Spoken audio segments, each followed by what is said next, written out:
Hello Internet, and welcome to another Satellaview showcase.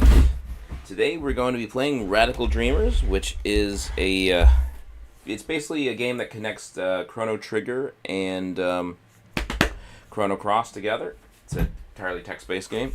Looks like some of the stuff in my background is showing up. Get out of here.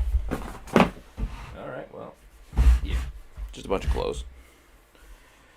Let's get started. This is another Satellaview game that was only released in Japan. I think for the new Chrono Cross for the Switch, they actually released Radical Dreamers with it. I'm not sure if it's still a text-based adventure or not. Haven't really checked that out. There you go. Oh, have you already started? Yes, I've already started. Sure. When are you going to the laundry? Okay, do your laundry then. Okay. It was then that I opened my notebook my mother had given me. She said she found it while cleaning out the closet.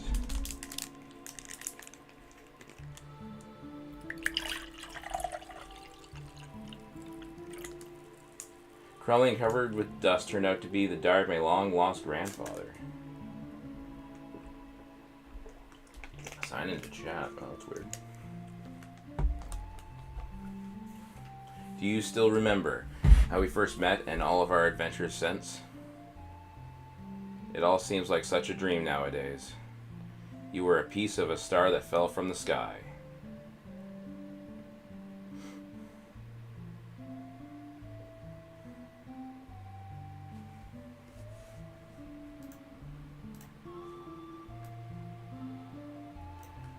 Whenever I want to return those days long and gone, I close my eyes and whisper your name into the evening sky. Kid. Kid.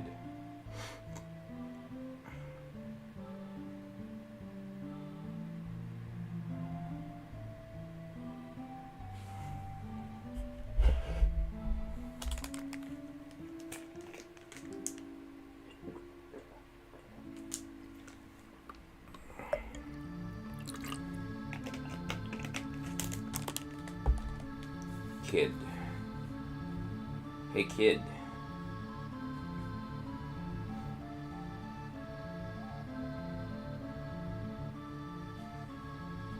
Are you ready, kid? I know you're anxious, but stay on your toes. Yeah, likewise, mate. Mess up and I'm leaving you behind.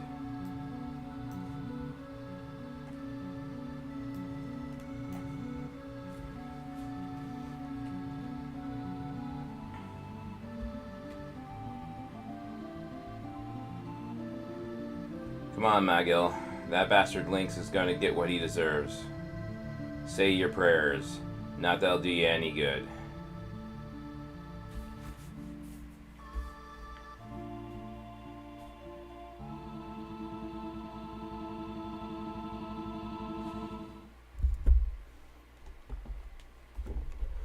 Radical Dreamers.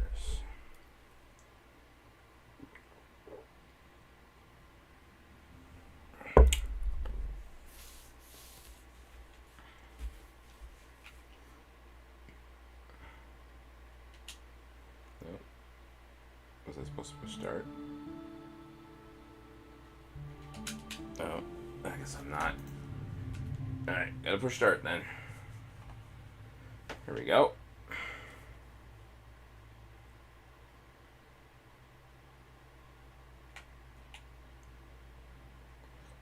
Normal. What's that in French? It's supposed to be English. Well, it was in English. Out of no way, there's a little bit of French here. Boy, did her information help. I thought the perimeter's counterspell would be quite a problem. Kid's braid sways gently from side to side in the cool nighttime breeze. So far, we've managed to slip through the magical shield network undetected and sneak into Lynx's domain. Still, this inner region can make for some pretty rough travel. Kid, Magil, and I comprise this party of 3. Well, Chrono Trigger was always a party of 3, so that's probably why it's a party of 3. It's been something like 3 years since Kid and I met. Back then, I was a drifter, wandering wherever my music led me. During my stay in the remote town of Aragora, I ended up running to a girl who later joined me, leading to the beginning of all this. The girl was Kid. See, Kid is a thief, of course. Treasure hunter! No, like, it seems like Kid is a pretty big deal in the Chrono Cross series. Seems like they're like the main character, honestly. Not even 17 years old, already she's widely renowned as a top professional. And make matters worse, she's cute, devilishly stylish, and has a sparkling personality. And boy, can she cook. If you ask her, that is. Well, to be completely honest, she has her share of problems as well. She likes to think of herself as a kind of Robin Hood, stealing from the rich and giving to the poor. But that's just not the case. It's like, no, I'm just fucking greedy.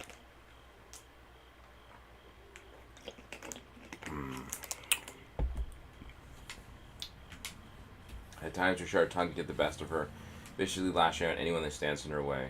She exaggerates every other word and sometimes lies outright. And as for listening to other people, well, forget it. When it comes to money, well, I've never met anyone greedier in my life. Her relentless pursuit of wealth is ironic, considering she's a nomad like me. I don't know, maybe I'm being too hard on her. She has her good points, too. She can really shine sometimes when she wants to. Glancing back over her shoulder, I noticed a silhouette silently emerge from the grove.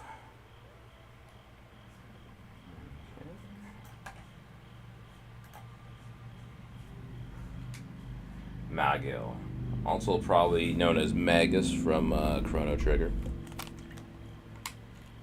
The Associated Kids is known to us only as Magil of the Shadows. Yeah. Now I don't have to worry about this damn ass bottle. I know next to nothing about him except for the fact that he somehow knew Kid before it came to the picture. A high-class magician of some sort, he looks to be about 30.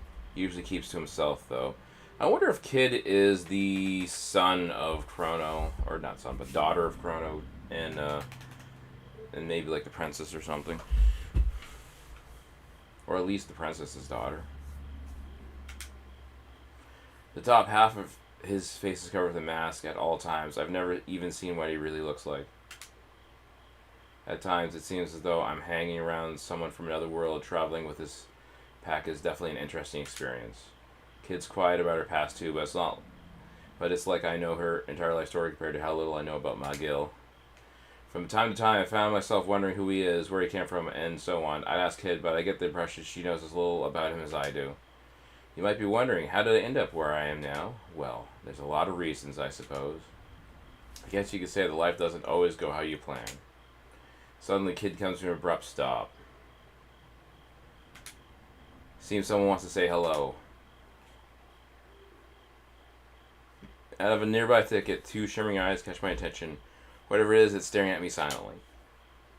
After a few moments, a few more pairs of eyes appear. I seem to be surveying the area. A deep feline growl breaks the uncomfortable silence, and I realize we're being hunted by a pack of feral cats. A few of the figures slowly approach from behind the trees. I look behind me, only see that they've already encircled us. A few more slowly creep in, now totaling about 10. Chills run down my spine. In a daze, I clumsily unsheath my knife, grasp me as tight as I bite my lip. Kid stands ready with an air of composure. Careful, mate. These buggers are probably rabid. The growling increases, now a constant rumble all around us. Their yellow eyes shimmer like jack-o'-lanterns while saliva drips from their snarling jaws. The middle of one's stomach gurgles as its eyes widen, fixed directly on me. Looks like we ain't getting out of this one without a fight. Time for a battle. What will we do? Attack. Magic. Defend. Hey, let's try some magic. As I try to remember a spell, a cat suddenly leaps directly on my head, its jaws wide open. No! I raised my arm to guard my face. Pain sears in my arm. Struggling and tangling with the creature, I managed to pry it off and keep it at a distance. Surge, behind you! Yeah, you're Surge. Turn around to see that I'm now face to face with a pair of those ravenous yellow eyes. Yeah, those are true. There's no time. I duck as the cat lunges and snaps at me. I smell the bloody odor of the cat's breath as it passes overhead. Just as I think it's past me, I feel its back claws dig into my back. Scrambling out of the way, I manage to shove my knife upwards, planting it deep within the animal's belly. The sound of death can be heard as the cat falls to the ground before me, barely moving. Almost delirious, I lose balance and fall to my knees. Rolling over, I manage to shake off the confusion before any of the other cats can get any closer to me.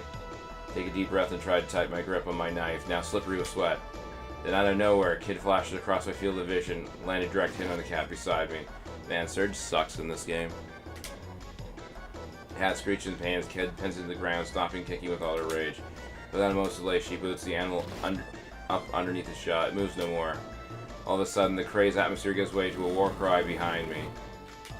I whip around to see Magil's Inferno spell setting a cat's head ablaze. It jumps up, screeching and howling, and madness before it runs away wildly in confusion. It runs directly in a tree and knocks itself out cold. Taishuan, add a little more to your reading. Make it epic. There's like way too much text in here, man. There's no way in hell I can do that.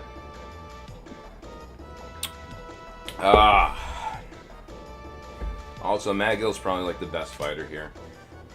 Just saying. I look around and see that only one of the pack hasn't been taken care of yet. As Kid and I start to close down on the beast, it bolts, fearing for its life. Well, that was some workout, eh, mate? Says Kid, coming towards me as she tends to her arm. Taishuan is like, if I can somewhat read, you can do anything. Alright. Well then, I have millions of dollars now. I'm just gonna go on my yacht now. Alright, stream's over. I take a deep breath as I look around, trying not to step on too many of the bodies. I'll admit I was a little worried back there at times, but nothing serious happened. I tried talking to Magil, despite knowing how he'll react. Are you alright? Taishuan, see? Point proven. With an expressionless face, he looks down at me blankly. You need not worry about me. Wow, the affection is just overflowing from that guy. However, I probably shouldn't start complaining now. We still got a long way to go. We haven't even set foot inside Viper Manor yet. It's actually like, wait, don't leave me. Don't worry, I don't have a yacht. Yet. Kid glances over at me, seeming eager as ever, ready to tackle what's next. You gonna hang around all night or what, matey? No way, let's go, not just yet, alright? I need a minute. Yeah, sure, let's see. Quit whining, Surge, she says, glaring down at me coldly. You're always saying that. Mess up and I'm leaving you behind. Well, then what? You'd be alone and that's what. You never have any respect when talking to me. Wish I could say those thoughts to her. But, in my heart, I let out a sigh. Look out, see from behind me, she's already started to head off into the forest. Magil continues behind her without a hitch. I hurry to catch up behind the two. In a place like this, getting separated would be a bad idea.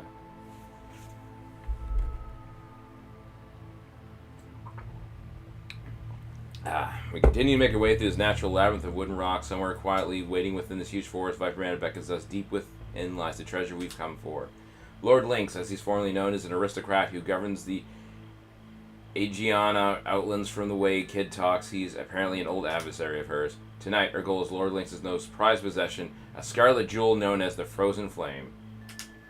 Besides being priceless, some say this beautiful stone harbors some sort of mystical power. They say many people have sought after the flame, but none have been victorious in stealing it. Viper Manor has claimed many lives. But we will succeed. We pride ourselves in making the impossible possible. Besides, the way Kid talks about Lynx sometimes, it sounds like she's got an awful personal vendetta against him. We can't lose. We've come too far to lose. And so, after having spent countless hours crossing this dreary, lonesome forest, the silhouette of a towering mansion finally comes into view through the trees.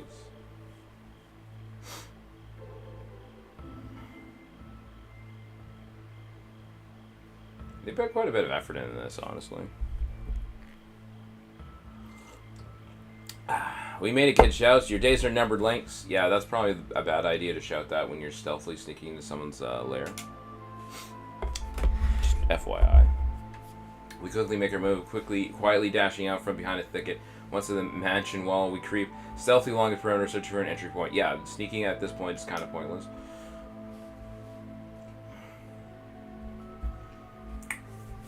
A short while we come upon a terrace near a garden, which looks relatively inviting. It doesn't look like there are any guards on patrol. Still, the mansion gives off a strange sort of morbid feeling. It's as quiet as death. Magill gazes up at the tire fortress. We can enter into the west wing from here. There's no need to look elsewhere. Okay, let's go, Kid says, jumping over the terrace handrail. Halt, shouts Magill from behind, staring at Kid. Our goal is the frozen flame, not vengeance on Lord Lynx. Remember this, Kid. Aye, no problem, she says, glancing over her shoulder. Ain't gonna be nothing to it. Like taking candy from a baby. We'll be out of here before that slimy rat knows what hit him.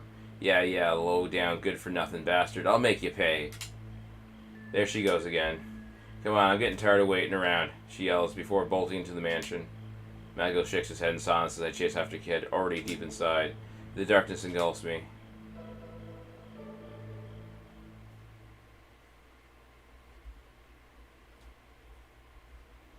Passages extend to the left and right. Wherever we turn, darkness awaits. Well, let's try the left passage. As though we're inside a gigantic snake, the passageway twists and turns, stretching deeper and deeper into the mansion. We now stand almost complete in utter darkness. Just a trace of moonlight managed to illuminate the path. I stop for a moment and realize it's now completely silent.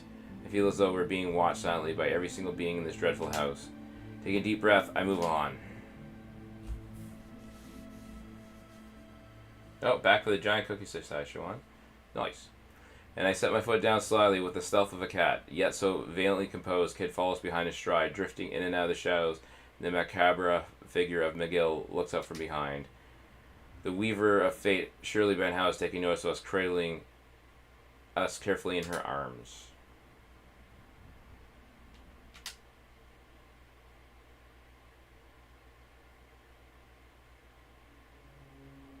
After a while, the path splits into three directions.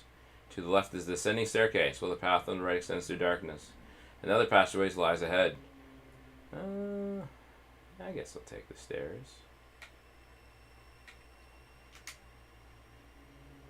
As I start to slowly descend the stairs in the dim light, I stretch my hands in front of me and try to feel for something. However, all I'm greeted with is the moist feeling of these grimy stone walls. We descend the staircase. To the left lies a huge stone archway, and to the right we can see a narrow path twisting into the darkness.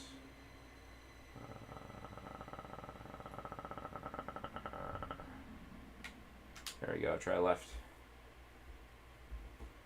Peeping in from the arched entranceway, Kid looks astonished. Wow, look at this. I heard about these things. They're called atriums. Alright. A large fountain sits in the center of this beautiful room. Looking across the way, another archway similar to this one leads off in the darkness. Whoa, cold, Kid exclaims, taking her hand out of the water. Coming to her side, I kneel down and peer into the pond. Leaning over the beautiful marble edge, I too feel the chilly water. From deep beneath the surface, a number of fish start to swim towards us. These buggers look expensive. Can't seem to see the bottom of the pond. Wonder how deep it is. Fish are a little restless, splashing here and there. Suddenly, Kid tugs at my arm, jerking my hand out of the water. Before I can ask why, one of the fish leaps out, snapping at me. We scramble to our feet and take a few steps back from the fountain. Many other fish soon follow, jumping out of the water, snapping at us. Few land outside the pond. I kick one of them into a corner. Watching it violently squirm around, it appears to be a piranha. More and more of them emerge from the apparently bottomless depth. Having gotten a fresh scent of game, the piranhas start to splash around more viciously now, getting the water everywhere. Wonder how many of these things could be in there. Looks like there are more and more of them emerging every second. Suddenly, a dark red liquid starts to erupt from the fountain. Uh-oh. Kid leaps back at once. I'm shocked as well, staring dumbfoundedly at the erupting fountain. Gushing red liquid shoots higher and higher. The water level in the pond rapidly rises, taking on a disgusting red hue. Before long, the water level has started to overflow into the floor. A bead of sweat rolls down my brow as I realize the room is about to fill with water. Uh-oh. We might be able to make it to a safe distance before the piranhas reach us. Quick, what do we do?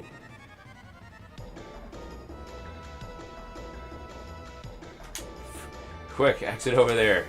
With the water now up to my calves, I find I can't move very fast at all. The dyed water, now sticky like blood, splashes violently as I make for the opposite end of the room. Below me, I could feel the sharp stab of those tiny razor-shaped teeth digging my legs. Riding the pain, I turn around. Quick, what do I do?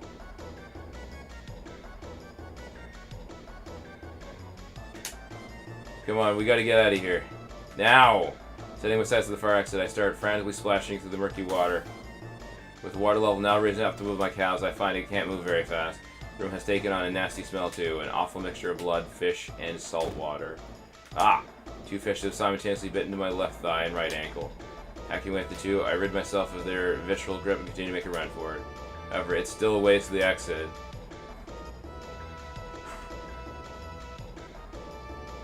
Try to do it. Damn it, it's hopeless. Setting my sights on the far exit, I start frantically splashing through the murky water. With the water level now risen up to my cows, I find it can't move very fast. Alright. Is that all it's gonna be? Oh, behind me, Maggle's arrows of light dart into the water, disintegrating lightning that. However, it's still a ways to the exit. We're still gonna go. Fuck it.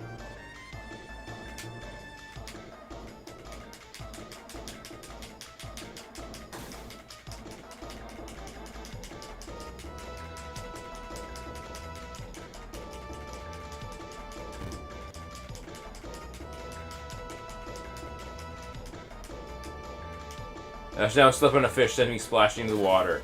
The next moment, from all around me, I start to feel sharp stabbing pain as a dozen fish swarm at me. And then a dozen more. And then... Ah! Alright, that's game over. So you can't make it. You just cannot make it. Alright. That was a bad decision. And so... I died. Paradox. Alright, let's try that again.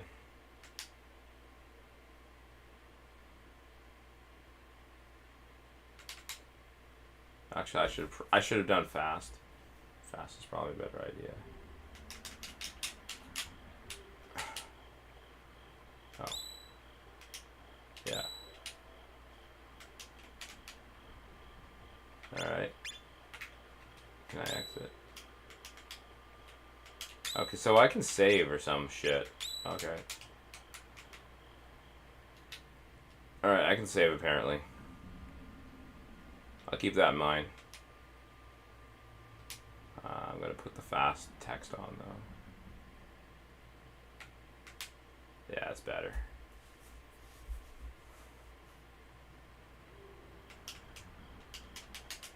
Alright, let's go.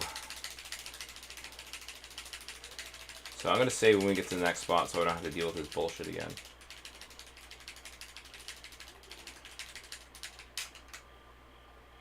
Okay, so that's just start. Alright. Super tap, yeah. Good thing I got the fast text on. Blah blah blah, we don't need this intro again, damn it. I wish I had found the save function before this. Oh, that's water. Gatorade's cold.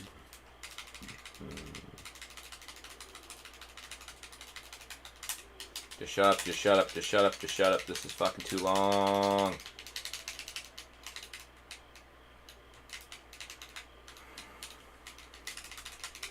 Yeah. Fuck off, fuck off.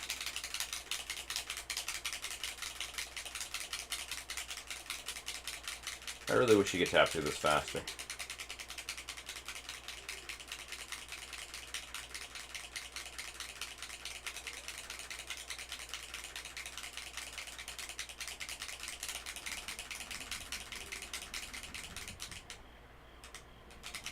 There we go. Here's the first battle.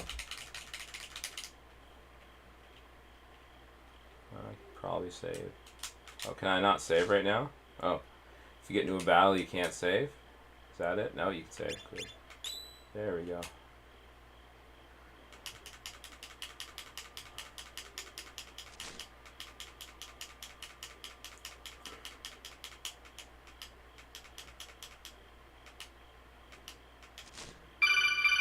No, he's texting me. No, it's Kaylin. She should have better than that.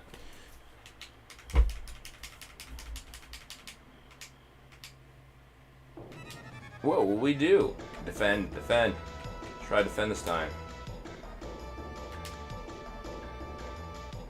I turn around and see a kid driving your fist into a cat's head, narrowly escaping its jaws. Ah, strike didn't connect perfectly, it's still the beast's days. Surge behind you, turn around and see him face to face with a pair of ravish yellow eyes. There's no time. Ah, man.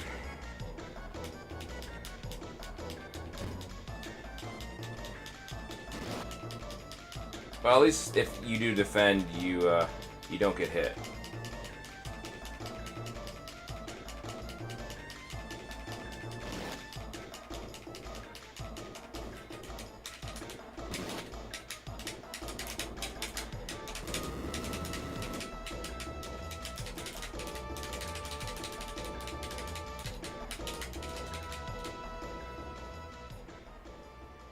So I'll try going down the stairs again, but I won't go in that archway.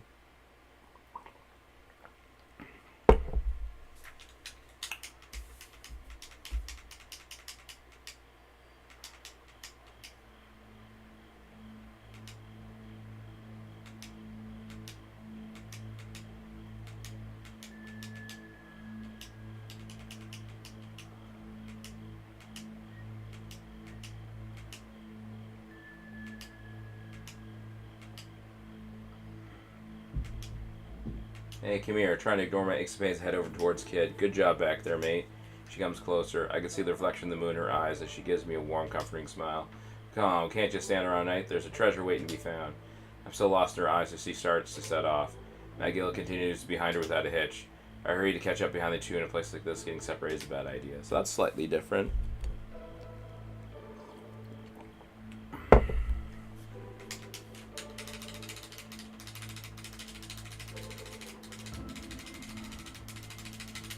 So once I get inside the manor, I'm going to save, and that's going to be my point right there.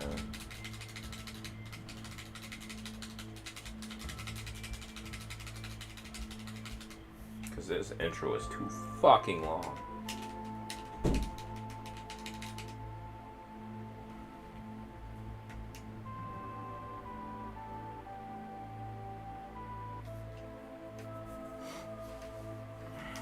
But I do want to check out some of the other options and see what happens. Getting the bad endings first is probably a good idea. I don't know how this text is fast, but alright. Taishuan, man, buy and sell is funny. Buddy bought stuff from me and gave me a 1-star review, so I reported him. A what? Why did he give you a 1-star review?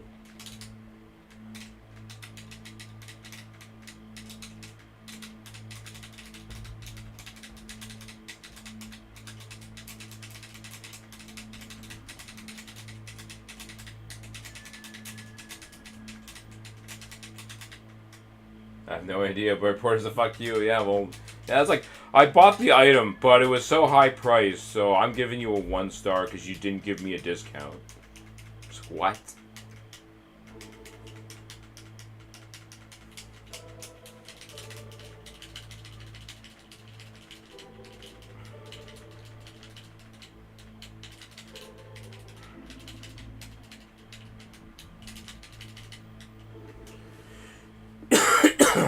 Alright.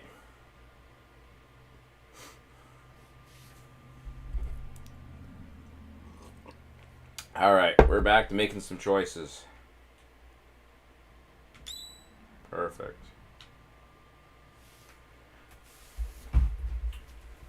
So I don't know how to load things. It was $20 for a drift Joy-Con. Really, dude? Well, like, seriously. Why 1-star? Yeah.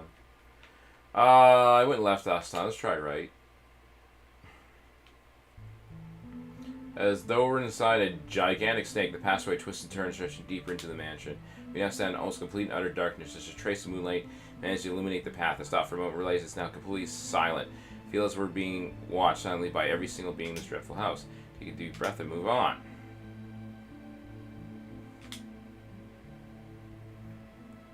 And I set my foot down slyly with the stealth of the cat. Yeah. Well, that's the same text. Did I do right last time? I thought I picked left last time. Does it matter if you pick right or left? Huh. Okay, so this is slightly different. Make your way down the dimly lit passageway. In a few moments, come to an old dusty door on the right. Kid quietly presses your ear against the door. Yes, it's different. Quiet as church mouse. No one's there, mate. Alright. Let's check this door out.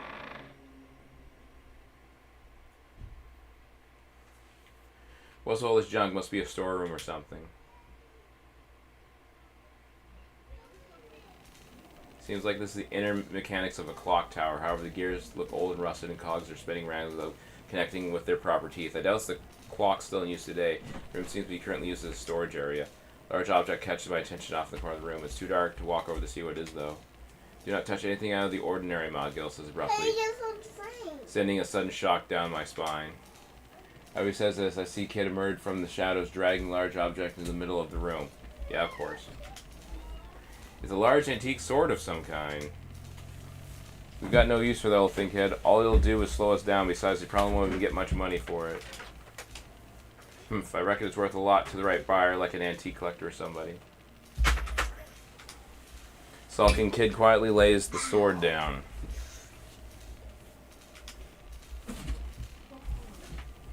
What do you want? I look around startled. There's definitely not any of our voices.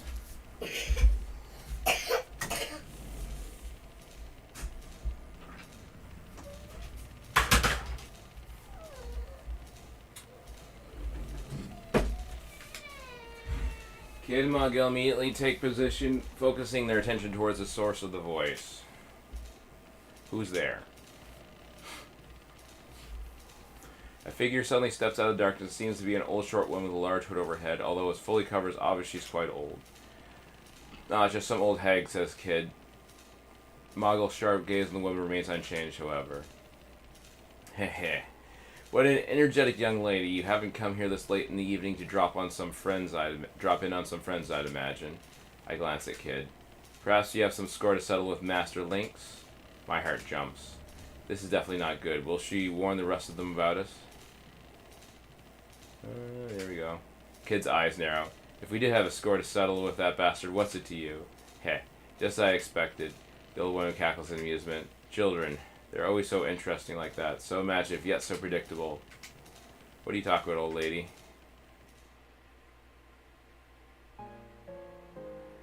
Oh, it's already been 4 or 5 years, I would gather. According to what I was told, one night a young thief came to the manor looking for trouble. The thief was a little girl about 10 years old. Surprised, I glance at Kid. There's a trace of ice-like radiance in her eyes. Staring at her makes me feel like it's suddenly dropped below freezing in here. Unfazed, the old woman continues her story.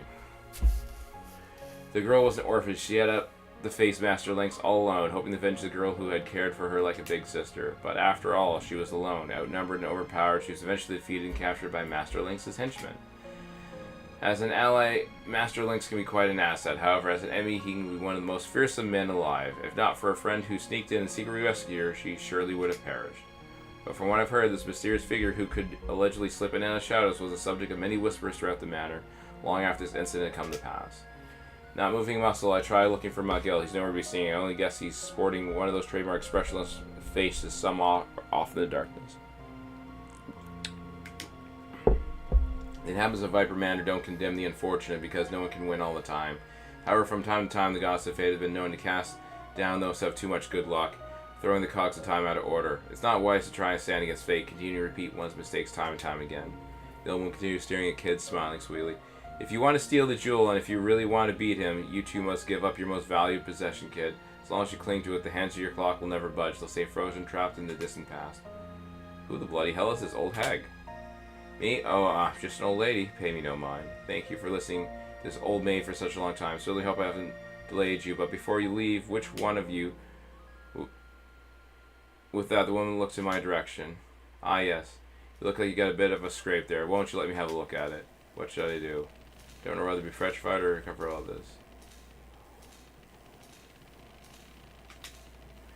The old woman claps her hands together, bowing her head. She mumbles a few words in a low tone. Suddenly, a gentle pale blue light surrounds her body, filling with a strange warmth. Wow. Look at that. My wounds are being healed before my eyes. It feels as though there's some sort of soft music being played all around me, putting me in a strange serenity. When I come around, the woman is gone. Hello, lady, says Kid, relentlessly looking around. However, there's no trace of her. All signs of her presence are gone. Wonder what's up with that old hag. Looking around, I can't help but wonder what she was talking about. With all that talk about a prized possession and everything. Let's get our arses out of here. This place is giving me the creep, says Kid, all of a sudden, already heading for the door. Hey, wait up. As I catch up with Kid, she gives me a friendly poke in the ribs. Ain't no fairy, you the only one who got healed.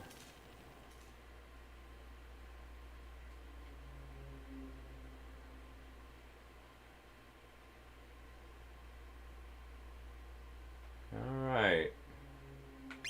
I'll keep a second one just cuz. Let's go. Proceed on the right path. Let's come a staircase going up, and for like I said, a door to the left. There better be treasure here. The smell of gold's thick in the air, mate. Now, let's try this one. Just as I thought. Lock, Kid says after jiggling the handle. Frustrated, she kicks the door. This might slow us down, but sure as bloody hell won't keep us out. Well, unless we find the key, there's nothing we can do, Kid.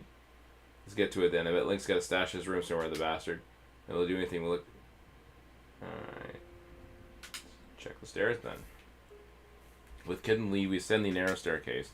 The cracked stone staircase seems to endlessly twist upwards. It feels like we're heading to a scaffold to be executed. Another door. Stop the staircase, and old solid door waits for us. Silently, this damn place fills with a feeling of dread. His faint voice comes out of the side of the door, says Kid. I fear the worst. Maybe we should check somewhere else, I say. What's the matter, you chicken? She says while glancing at me. I can tell by the sound of her voice that she isn't feeling much better about this than I am. Something wrong with this place, and we all know it. Whatever. Who cares?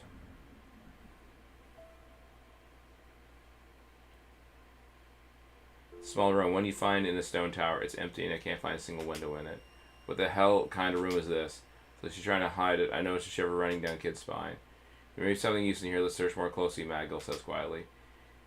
You really think we'll find something? Kid proceeds to the middle of the room while I examine the walls and floor. Stone floor is filled with countless scratches covered by splashes of dry, dark ink. Hey, McGill, would you come over here, please? Something is carved on the wall here. I think it's an inscription of some sort. McGill kneels down from the wall, examines the writing, looks closer, and it appears to be written in blood. Indeed, this text has been worn down with age. Most of it is unreadable. Here's what I can make out. Won't last much longer.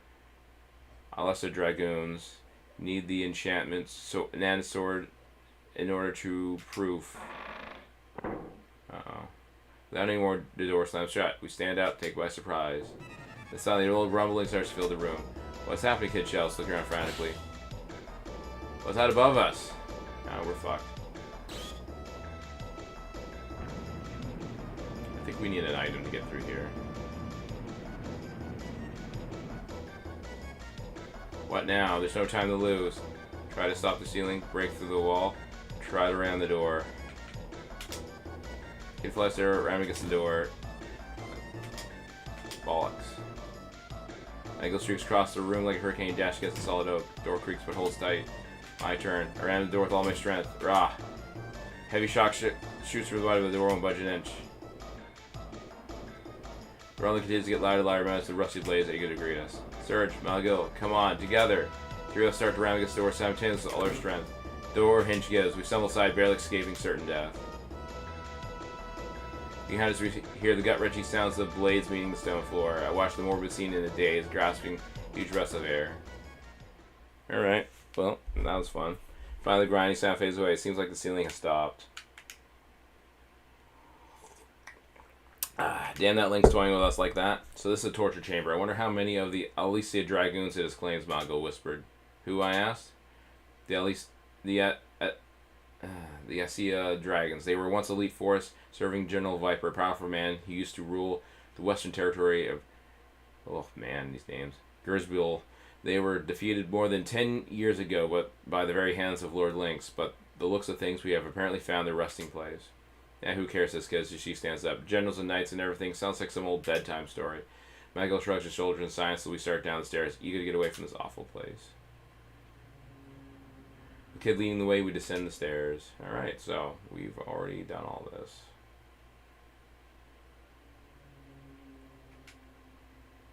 So we can save that. Yeah, we can't open the door, we go to the terrace. We've already been through this door.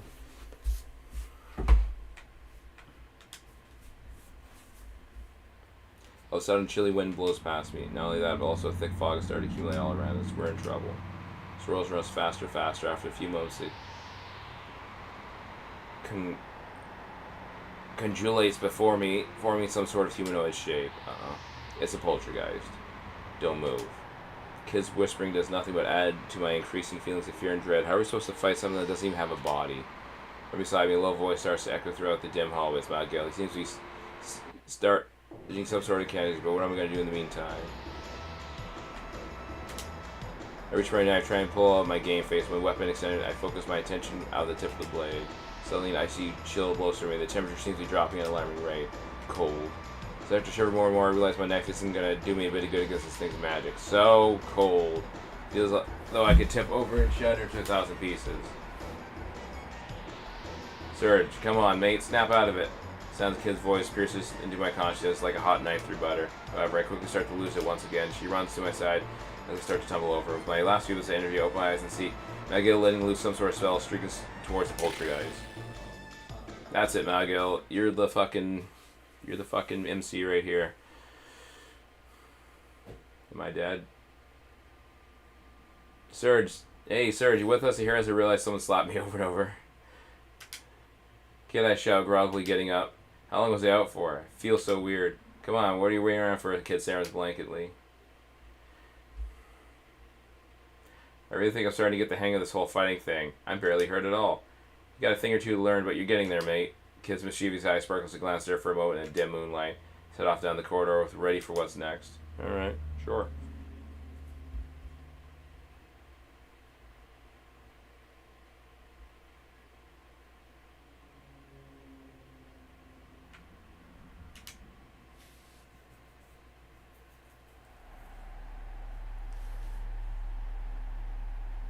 Walk out in the terrace, instantly walked by a cold nighttime breeze. The dreary force that came through lies directly ahead. A light chill set on my spine as I watched trips, watching the howler. Oh, cool. I can talk with these guys. Well, nice moon tonight, huh? I say, not knowing in the least what a guy like Magil would ever want to talk about with anybody, ever. Faint smile emerges beneath the shadow of his mask. Looking after the tall, looming figure of Magil, the weight of my situation strikes home once again. Here I am, standing here with a powerful mage on the doorstep of a deadly mansion, trying to steal a priceless jewel, all while sneaking around, avoiding a maniacal tyrant. Hell, hey, it's been a wild night so far. I wish all my life could be this interesting. Do not confuse fun with recklessness, Surge. It may be nothing more than luck that has allowed us to avoid death so far. Come on, we don't have time to loaf around. Let's get back to work, I hear kids say.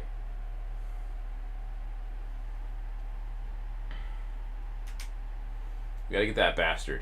He's in there somewhere. I'm sure of it. Before long, we'll be right on top of you, Lynx. I can see the fire eyes from here. Man, she's cute, but she's angry. Come on. What did you drag me all the way out here for? We should head back inside. The sun will be up soon, Magil adds. Yeah, really. Come on, mate. Time to go. Alright.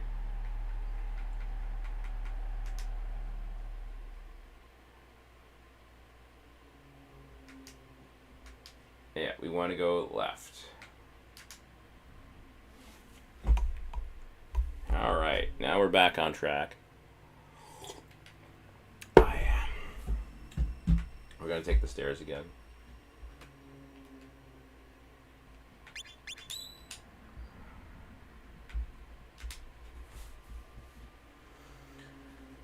Alright, we already read this. We don't want to go in the archway. We want to go to the right. The passageway makes a sharp turn to the right before stretching off through the subterranean maze. Before long, we're greeted with a beautiful ornate set of doors on the right. Ooh, cool. Strange. There's a distinct smell of flowers coming from here. Let's check this room out. Cool, it opens. We came to a comfortably decorated room. Small trinkets have been placed on the desk and shelves, adding some charm. The owner's room has obviously gone to great lengths to try and bring somewhat of a graceful lifestyle to his otherwise dark mansion. Still, the room seems to be carrying an unsettling stillness with it. Bet it's Lynx's daughter's room, Kid says, surveying some of the items.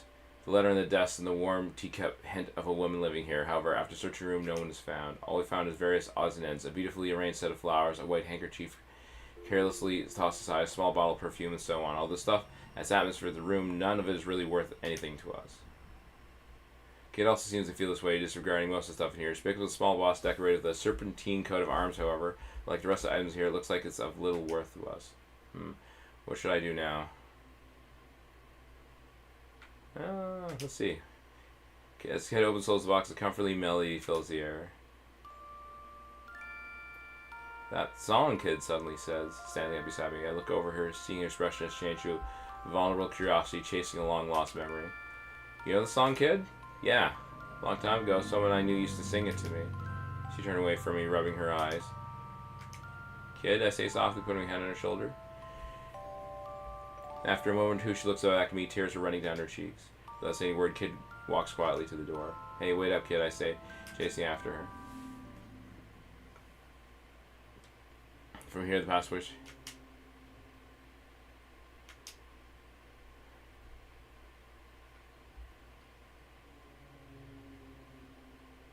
Alright, is that right? A little while, the dark passage enters a polished, robust set of doors. Kid crinkles her nose in disgust. Something strange about this place. I don't feel right, mate. Probably just my imagination, though. Heh. Standing here in the cold darkness, Kid's hollow laugh does nothing but add to my fear. Oh, let's check it out. It's the last place in here.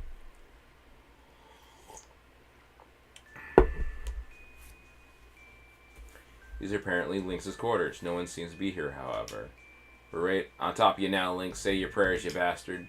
Look around, it's a very dilapidated room. Furniture is thrown about in all directions, almost nothing matches. Take a look at this room as a whole. There's no sense of harmony whatsoever. It's very suggestive of a chaotic mind. Alright, the key to the vault's got to be in here somewhere, Kid says as he starts to search. Frozen flame, here we come. I sift through a number of odd items ordaining the room. There's a cluttered desk, a painting that's hanging unevenly on the far wall, and a picture on the side table, among other things. One corner of the room stands a tall, curious object of some sort, a scarlet cloth that has been placed over it, covering it up. As I slowly reach my hand to uncover it, McGill suddenly says, "Please avoid reckless interference." Take his advice, I return my hand to my side. However, the cloth suddenly starts to fall off on its own. I didn't touch it, I swear. What, did it just leap off by itself? Kid asked, rolling her eyes. Large mirror has been uncovered, fancifully decorated. It looks to be a high-priced arbutus antique. I got a bad feeling about this. Then all of a sudden, reflection of the Venus statue opens its eyes, staring at us through the mirror. Is there something you seek? The statue reflection asks in a soft, womanly voice. The voice seems to come from the statue in front of me. It's only the mirror's reflection that seems to be moving. It can talk. It's a mirror of whispers, Magdal says, examining it closely. But what is it? It's a looking glass that harbors a living spirit. The spirit is free to roam through the nearby mirrors, able to see in their everyday lives. They are known to be quite wise. Is there anything you wish to ask?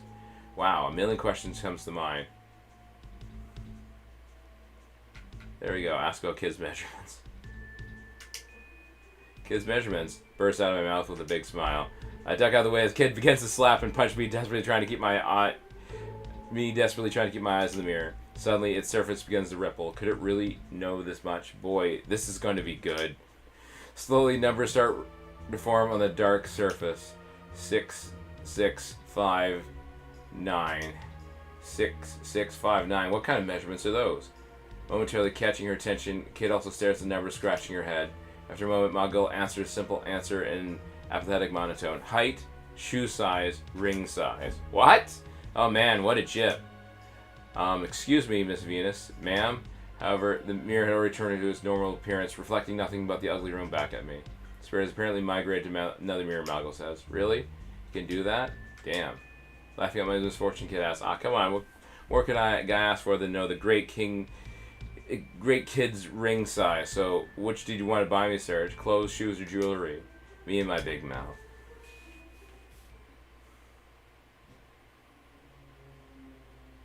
Head back, travel through the passageway. Yeah, we could check this room again. This is Riddell's room. Alright.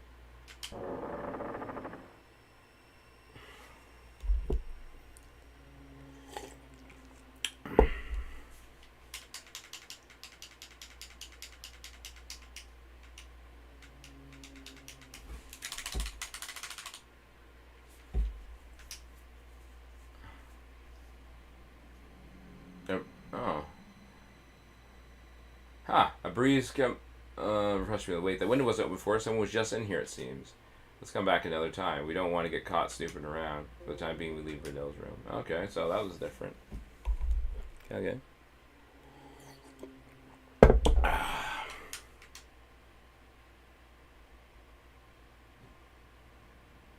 Yeah, let's go back to the quarters.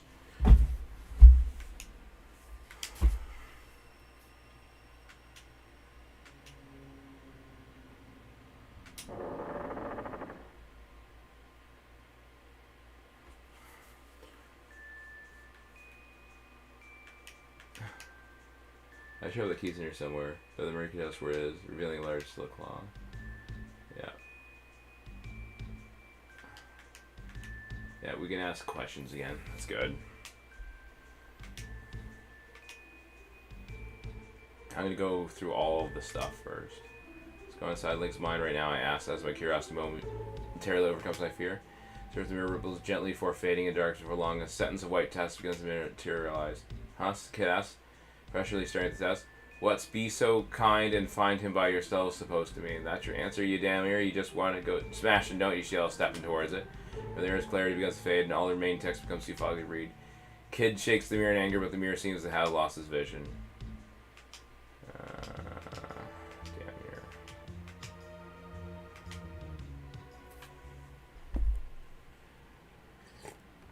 Those two options don't really give you much. Alright.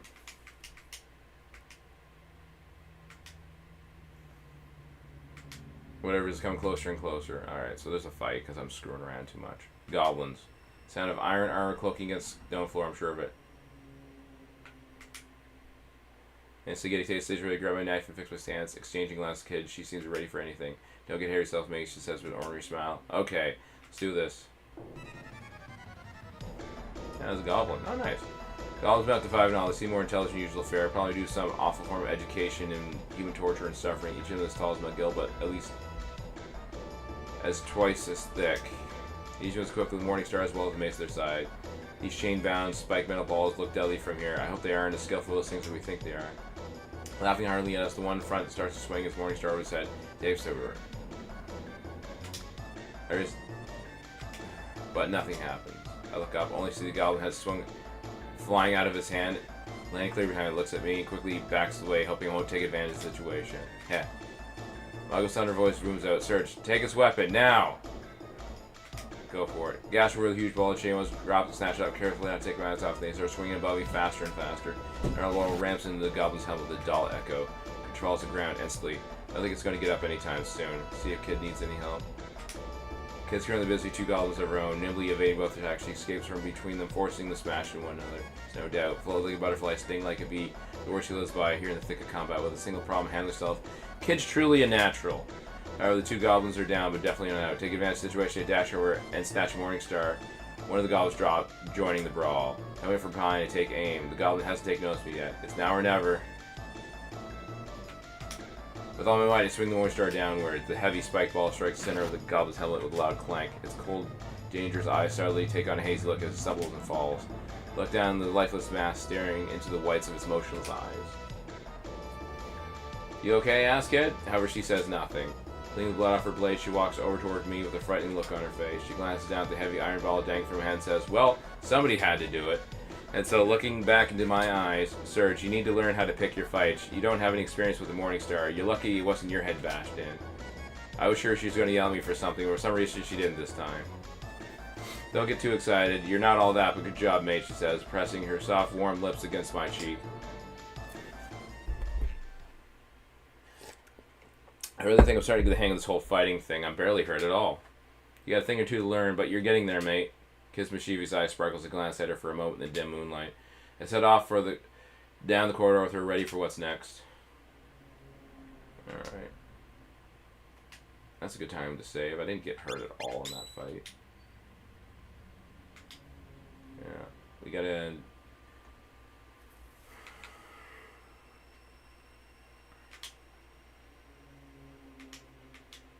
Here we go.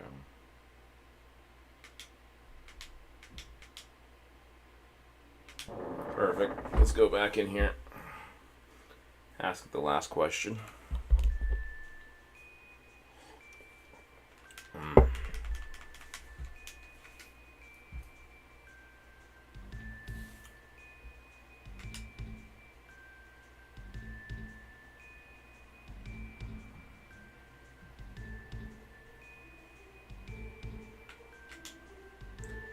If you know where the key to the treasure vault is, could you please tell us? The mirror surface begins to ripple. The swirling smoke soon takes shape into a picture of a large room decorated with rows and rows of books. Library. In a beautiful womanly voice responds, "Key you seek, as you see before you rest in this room, towards the rear of this great sanctuary of knowledge. Within a large purple book, you'll find the item you so desire." Purple book. Okay.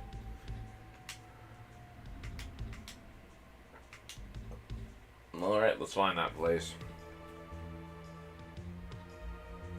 I had for the rest of the feeling of being watched. I came to stop to look around. Then suddenly a faint whisper reaches my ears. "Be careful, they know." Whose voice was that? It wasn't any of ours. The mirror? It wouldn't double-cross us, would it? Kid heads out the door, bolting down the corridor. I frankly chase after her, eager as she is.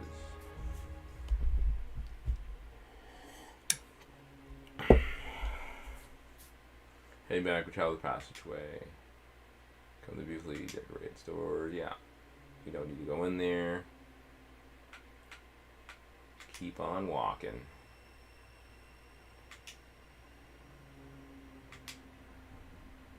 Yeah, I know where the archway goes. Might as well take the stairs.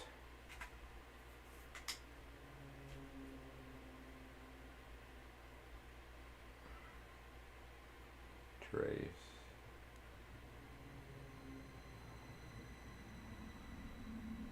All right.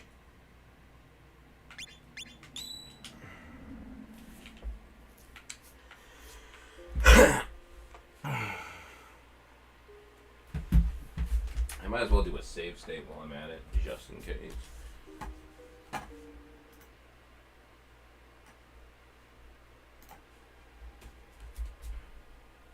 Gotten pretty far here.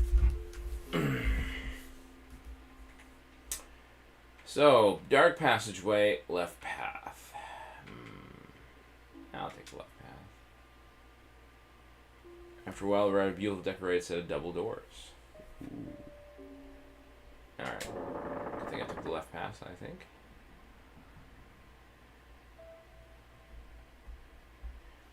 Seems to be the Viper Manor's ballroom. Oh, interesting. Beautiful decorative ornaments rest on a large table in the center of this huge hall. Rows of huge pillars are lined on both sides, adorned with sculptures of birds and various other animals. At the far side of the room sits a gigantic organ taking up the entirety of the wall. Its pitch black aura beckons us. Countless number of candles provide a soft, flickering luminescence in the room. Everything around us shimmers in the dim candlelight. Various portraits have been hung high up on the walls, depicting all sorts of well-dressed people. From what I can gather, they're high-quality oil paintings. They have a similar sort of morbid gaze in their eyes. Though, who could these be? Link's relatives, maybe? Or of these, a portrait of a young lady in pink dress catches my eye. Wait, what was that? I swear she looked at me just then. Come on, Serge. Time to put away the ghost stories. Just my imagination acting up again, I tell myself. It's probably a trick of light caused by a flickering candle or something. The oil's glossy finish distorted the image for a second or two. Yeah, that's what happened. But I don't know. This room's bloody strange. Kid sees it too. She has to have seen it. Suggests we look elsewhere, Maggle says suddenly. Kid and I offer no objections. Okay, there's nothing here yet. Alright. Stairs. Left. Alright. So the stairs we did, terrace we did. Left passageway into the darkness is the only place. We head down the path. After a while, inside a stained wooden door. Oh, this is interesting. This must be the library. Guess this is the study. Yeah. This huge room is faintly lit by the moonlight shining in through a tall window. In the back of the room stands a large, ornately decorated desk. Row after row of bookshelves house thousands of thick, dusty books. A painting is hung on the rear wall, sharing space with various exotic curios. Okay, time to find that key, Kid says as she steps into the center of the room, surrounded by row after row of the books. Where did that crazy mirror say we could find it? Hey, Serge, pay attention when I'm talking to you. Huh? Thought I remember which one it was. So which is it? Oh, shit.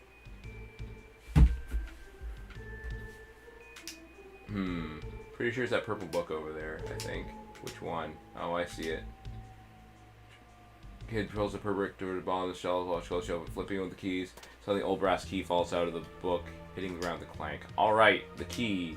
On the book side, Kid bends down and grabs the key. Her eyes light up. She stares at her hands. Grace at a steady, eager to see what awaits us in the vault. Maggie follows behind a moment later after returning the book to the shelf.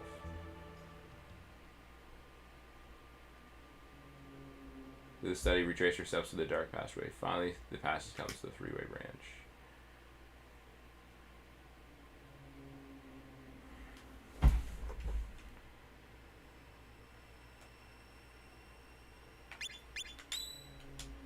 Well, we know where we're going.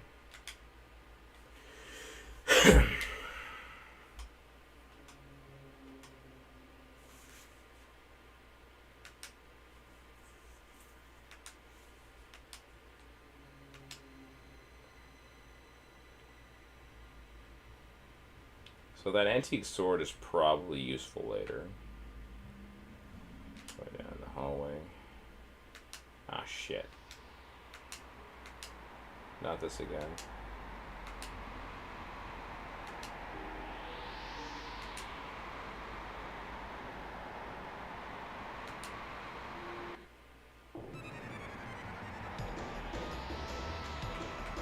I bolt down the hallway, trying to get as far away from the horrid thing as possible. Uh-oh. Misty haze stretched out to me, overcoming much faster than I can escape. I've taken the fog as ice cold wind penetrates me. I'm starting to feel lightheaded. Suddenly I feel incredibly tired. I open my eyes, only see that it's a chilly fog around me. It must be starting to drain my life force. Gotta stop before it sucks me dry. I try to make the fog by waving my arms around it, but it doesn't seem to be doing anything. Getting so tired. Coherence to me as I've been thrown into an ice cold lake. Beyond the thick haze, can now just barely make out figures of Kid Mountgill. I'm getting more and more tired. Don't you think Kid has thick ankles, Serge? What the heck is Maga mumbling about, huh? Asked for a moment, scratching my head. Yeah, those ankles couldn't get any worse, I answer immediately. Milk, milk, lemonade, I start to recite playfully. What? Suddenly I seem to snap out and realize I'm not dead yet. Beside me, I see Muggill standing completely still, holding the back of my neck as he chants, and all of a sudden, a powerful looking burst of energy shoots out from his other hand, blazing towards the poltergeist. Searing hot burst of psychic force brushes by my face, almost singeing me as it collides with the shrieking enemy. The apparition rises about the air, violently injured. It looks as though it's boiling all over. Yeah, Muggill is the man, dude.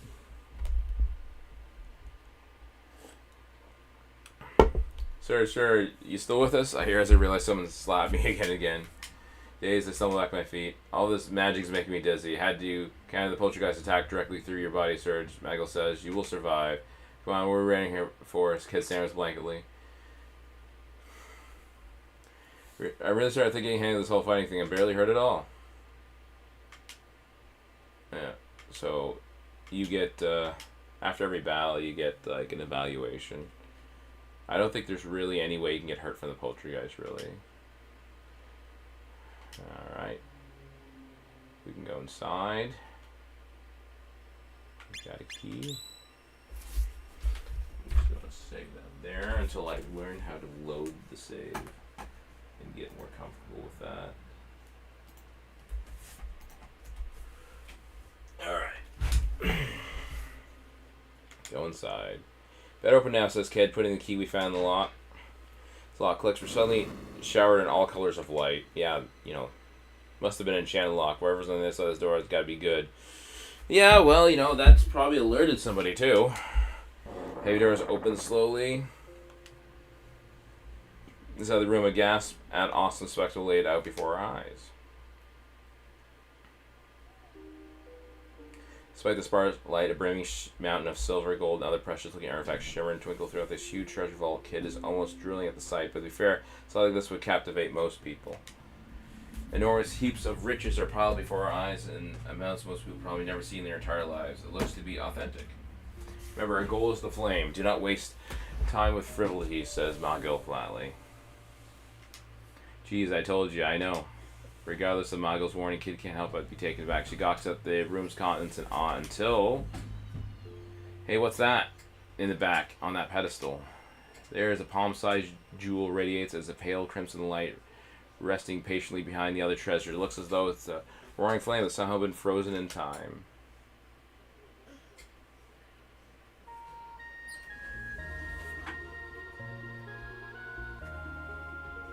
The frozen flame. As Mongo glides over towards the pedestal, I nervously call out. Fine, Kid frustrated says, glancing back at the door. Just remember, we're short on time. After investigating the pedestal for a little while, Surge was correct. It does seem to be trapped. Michael steps back, mumbling something low voice while planting his hand near the base of the pedestal. Slowly, the inscription begins to emerge on its surface, shining bright for a moment. Should be disarmed now, he says, before cautiously lifting the scarlet jewel from the pedestal. Surge's party got the frozen flame. Ooh, we did it. With a sigh of relief, it turned towards Malgil. He's looking intently at the flame. Way to go, Malgil. Alright, let's. Suddenly, the gem shatters to 1,000 pieces in Malgil's hand. It's a fake. It's a fake. Indeed, that fiend Lynx would never have left a real flame in a place like this. Damn. Suddenly, an alarm bell rings out, the room lights up, and heavy metal doors fall in front of the door. Our only exit is blocked. Look around, only see Kid holding a fancy crown, suddenly realizing what she's done. Idiot. Surge's party got the golden crown. That dim-witted dingo, I say to myself. Suddenly, out of the corners of the room, 4 mechanical birds suddenly come to life. Intruder alert, intruder alert. Their loud metallic screech only adds to my uneasiness. Doesn't look like it will open, says Magill, checking the iron bars in front of the door. But before Magill can even finish the sentence, we start to hear a deep, snarling voice somewhere inside the room.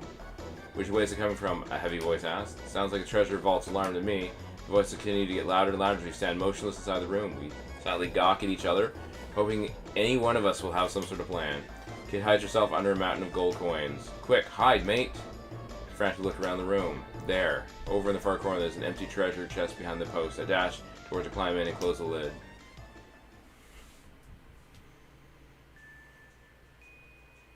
Looks like there's no one here, boss. That's strange. No one's ever been able to escape this old thing. Softly opening the lid of the chest, I take a peek outside through the small crack and see 5 goblins, bedecked in armor, having unlocked the iron bars and standing just a few feet from me. Look around the room, rustily peeking in the shadows. Eventually, one of them raised his head to speak. Maybe a rat set it off. The cook was complaining about rats the other day. Rats? Are you trying to tell me rats off the trap? A fat goblin questions the other with a doubtful face. And with that, squeak, squeak, squeak comes from the corner where her kid's hiding.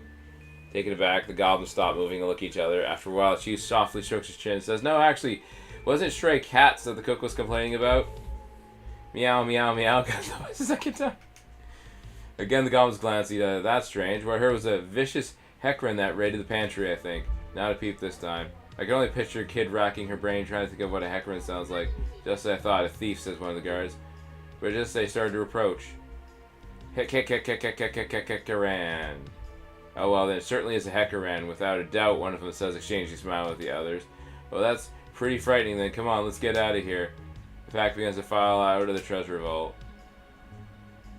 But then suddenly the goblins all spring on a pile of gold. Well, what do we have here? Hey, get your hands off me, you slimy freaks, Kid says, struggling to break free. Slimy. A thief like yourself isn't in much position to criticize, one of them hollers at her. Kicking herself free of the grasp, Kid inches back in the corner of the room. The goblins start to corner off, laughing to themselves. Quietly sneak out of a hiding place on the shield and blade, taking an entire troop of armed goblins is lost cause even for Kid. What should I do? Frankly, I'm in a quandary. I gotta save, of course. Yeah, I can't abandon my friends, especially at a time like this. Grim and Nactali charge the center of the room, shouting, "Hey, you stupid oaf! Don't do that. Do a sneak attack."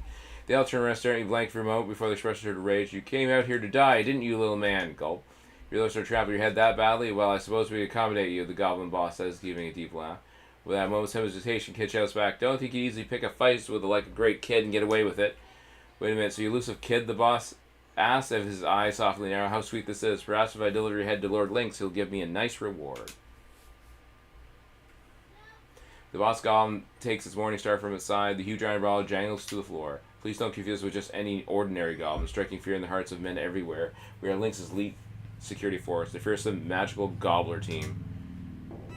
You got time to spout that nonsense? You got enough time to get your arses kicked? Kid shouts, exploding with a fierce roundhouse kick. Goblin tears, staggered, dizzied by the brunt of her attack. "Let's get him, boys! Start with that little twerp over there." Metal bars swinging around, swishing in the air. Deadly speed. Jet gobbler attack now! Flying across the floor like the wind, the goblins simultaneously rush us. This is the same fight. Looking up, I see a goblin head on bashful. Dodge. Oh man. Riley Payne barely hit the head. Good boy. Come on, let's have some more fun. I should have parried. Mad goes black. Speed.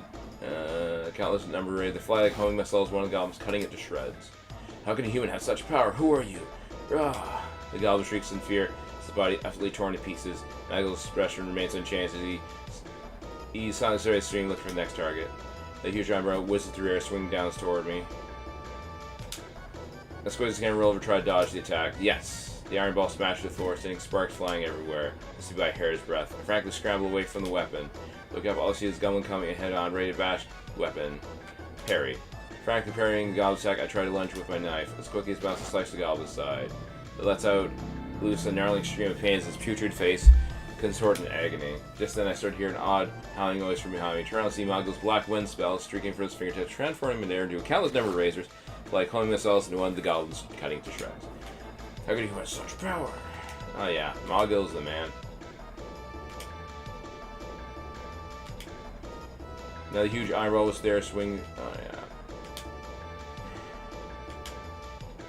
Oh man. It's just random, isn't it? Sing boy, sing song of pain. Gumball, he kind of looks like me when I haven't cranked my hog in a while. Hey Gumball, welcome to the stream. How are you doing today? I suddenly see a dark shadow cover the ground in front of me. First look up, a huge goblin towers directly above my quivering body. Die, goblin roars, swinging his weapon downward. No, I won't go that easy. Beside me, an arrow of light jumps from Magel's fingertips, instantly pulverizing the goblin. Goblin tops the ground, half vaporized. Magel stares at it with his ever-present eyes of steel. His dark cape flaps in the breeze. So I managed to reel my foot and avoid the blow. Gumball, I haven't cranked my hog in a while. Well, that sucks, Gumball. Looking up, all I see is a goblin coming at me head-on, ready to bash its head. Do a parry. Oh my goodness! Ah, jeez. It's random.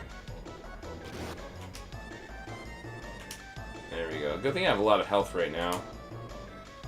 Long live Lord Lynx. Glory to Magic Gobbler, says the last of the goblins comes crashing to the ground in a bloody mess. Phew, that's the last of them. I got a lot of damage. Gumball, do you like goblin baddies with fat titties? Not really. No, that's not my thing. Probably why we slaughtered them all. Easy, easy, says Kid, wiping some of the sweat off her brow. Damn it, Serge, you're such a loon thinking you could rescue me from these goons like that. He worked out pretty well, eh, mate? Gumball says, boring. We must be on our way, Magel says. There's no way of knowing who else knows we're here now. I know. That bastard's causing us too much trouble. They said we were Link's personal guards. Yeah, they might have some valuable stuff on them. But before she even finished speaking, Kid starts to search through the head goblin's clothes. Jeez, there's really no need to be such a scavenger. Hey, what's this? She says, moving a small metal object from the goblin's pocket. It's a hand-shaped medallion of some sort, covered in archaic-looking symbols. It's a key, Magel says, walking over. These markings just unlocks a certain magical seal. Wow. Well, they're lost, says Kid, casually putting the plate in her pocket. Damn it, they don't have any other good stuff, cheap goblins. Stands up, looks around, sighing. Be a waste to leave all this loot, though. We can always come back for it later, Kid. Kid turns around and grins. Yeah, you're right. Okay, let's go. The night won't last forever. From the treasure vault, pass extend left, right. Alright, so we've got a crown. And we've got...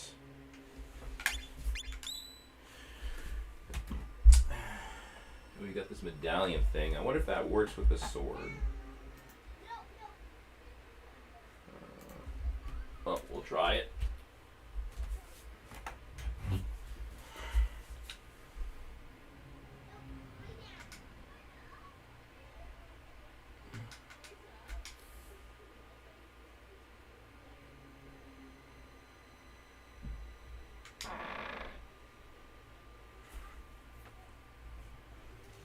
Might be able to try the ballroom too.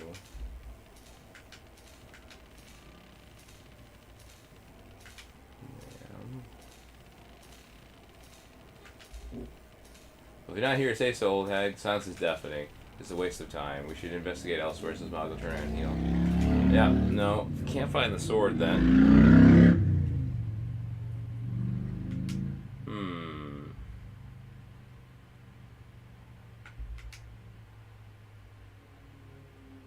I'll try the ballroom again.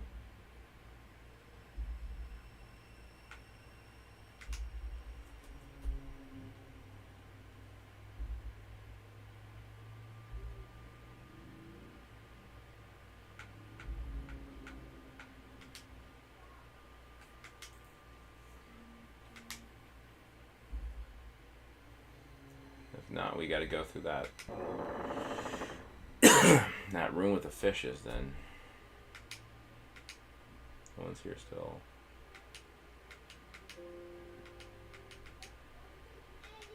Wait, what was that? I could have sworn one of those faces moved a second ago.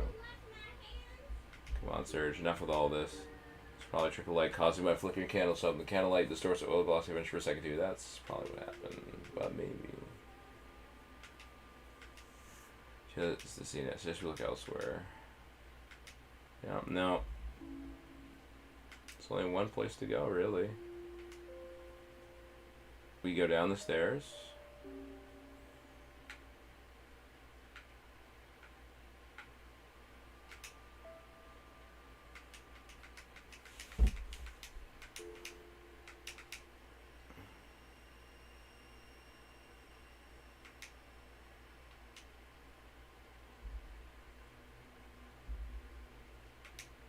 Check her room out one more time.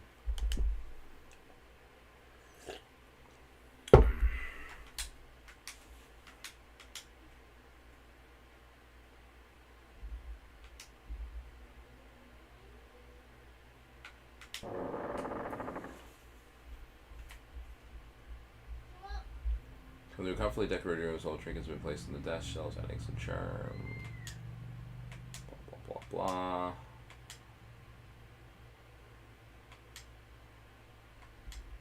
Yeah. Yeah, the window's still open.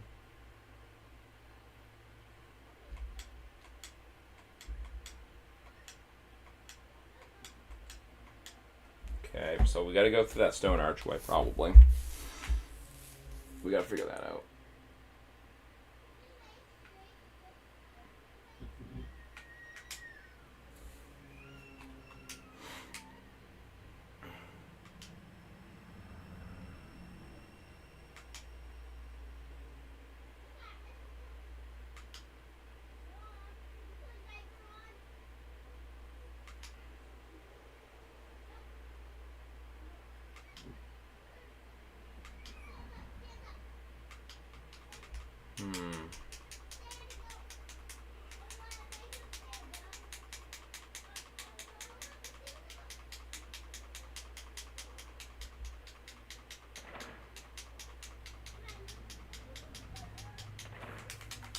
Wonder how we're supposed to do this.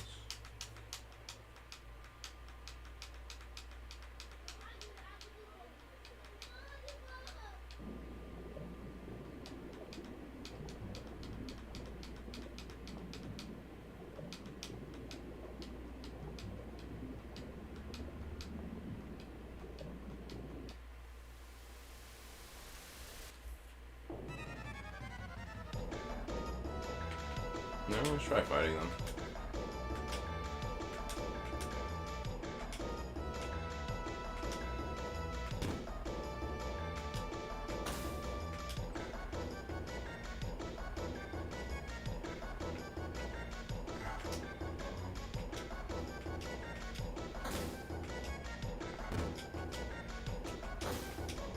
Yeah.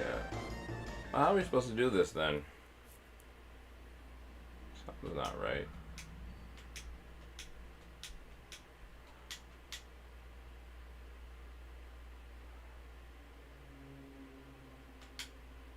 Was this here before? Carved in the wall, large mobile sculpture of an intimidating face stares coldly. Okay, here we go. You are supposed to run away. Okay. Look, this has been sculpted by fine artisan and very detailed. Its features are beautifully etched and barely eroded. Mouth of truth, Mogul says. A what? Mouth of truth. Legend is if you're given a lie to a lying, a mouth of truth know if you put your hands in the mouth. Oh.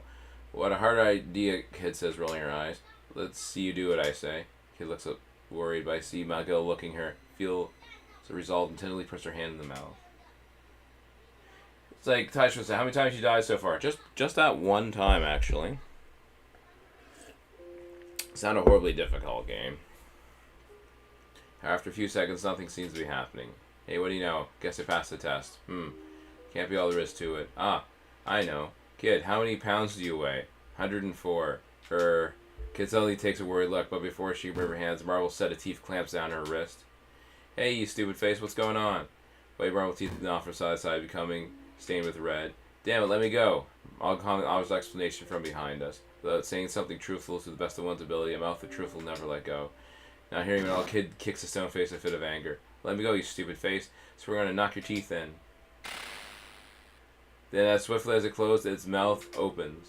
It crashed down the kid who's kneeling on the floor, rubbing her wrist. Wow, I guess you weren't lying about knocking its teeth in. Course not, mate. I showed him good, bloody stone face.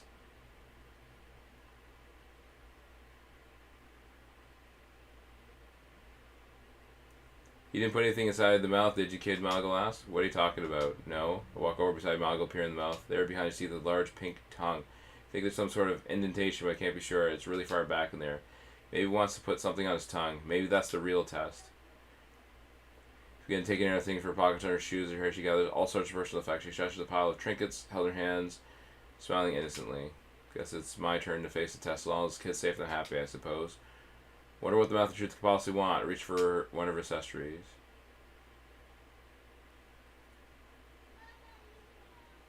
Silver mirror, file, centipede, lipstick, special raisins, fishing line, explosive, leather scroll, the hand-shaped plate.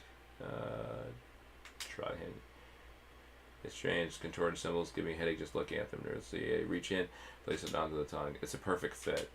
Slide into place, I quickly remove my hand and back away a few steps. The huge white eyes start moving around slowly into a slight vibration we felt from behind the wall. Something's happening, something big. I just wish I knew whether it was good or bad. An odd sound escapes from the mouth of truth as eyes continue to roll. I want to make a run for it. However, I look over and see the ever-fearless expression in Kid's eyes and stay my ground. Suddenly the marble sculpture ups moving. I stare at it, wondering what's going on. Then his tongue starts to roll around his mouth while his eyes still further and further upward. Those pupils disappear underneath his eyelids. We hit a plate sliding down his throat, vanishing into the deep dark depths of the mansion. What's happening? Apparently a pious being such as this may roll its eyes from time to time. The simple fact that Moggle tried to make a joke just there makes me stop and forget where I am for a second. All that's going to happen is you lose another one of my things that could have got a lot of cash for that, Kid says regrettably. Suddenly, over by the atrium, we start to hear some sort of latch being opened, and then moments later, the sound of water draining echoes through the corridor. Perfect, now we can get in there. Take a few steps towards the atrium and see the red waters formed a whirlpool and is flowing down into the pond. The piranhas are being washed away. What's the matter, little fishies? Not enough water? Aw, playtime's over, you nasty buggers. Come on, I'm dying to see what is past that fountain.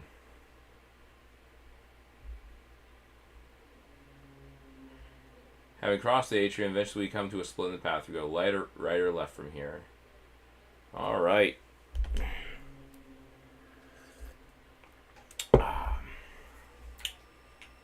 Let's go left. They're walking up the odd-looking door with a brass handle. Damn, another locked door. I don't get it. There's no smell of gold or nothing. This leads to Viper Mansion's catacombs, says Moggle hesitantly. He's right. Standing here in silence, I realize there's a faint scent of death in the air, and then putting my ear up to the door, I start to hear deep, tortured moans from far beyond. Jump back, looking at the door. Let's try somewhere else. Alright. That's the only way we can go.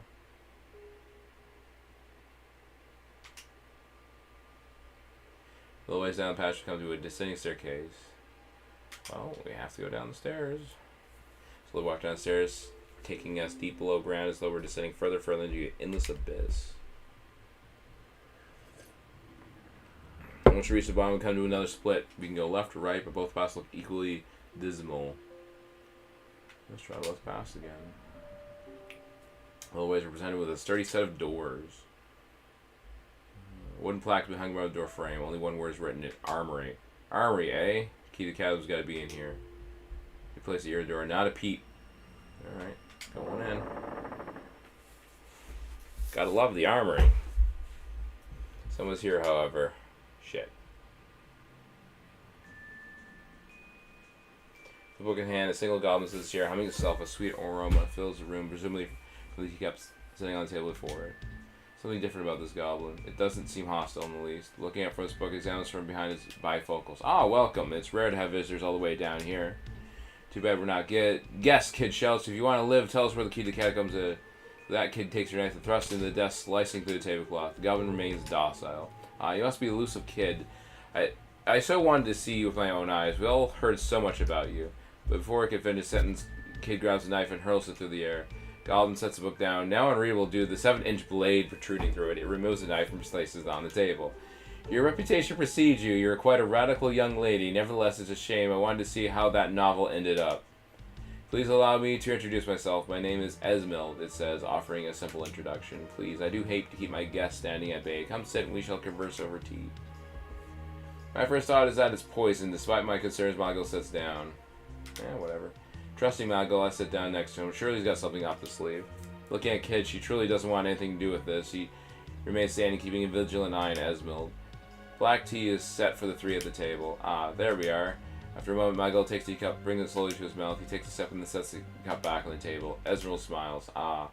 Himalayan chimpanzee. I've not had this blend in quite some time, Magel says.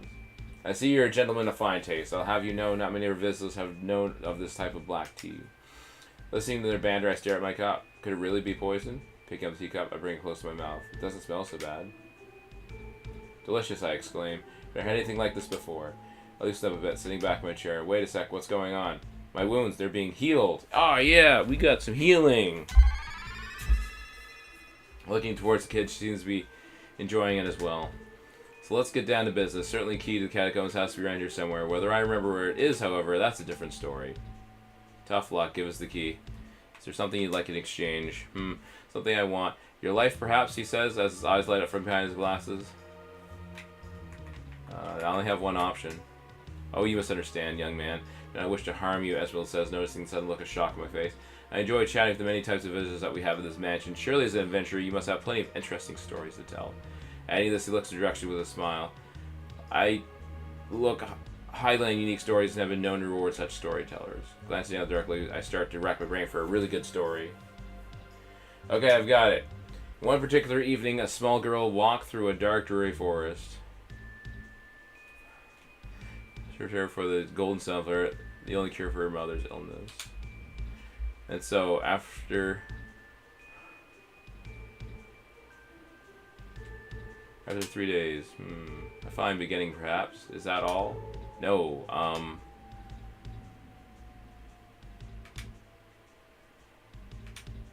before I came across the gold light shining in the clearing. It was the golden sunflower. The girl put a few of the sunflower seeds in her bag. She was sure it would cure her mother, she thought. However, it was all a dream. With a happy face, the girl awoke, ready to start another day. Oh, brother.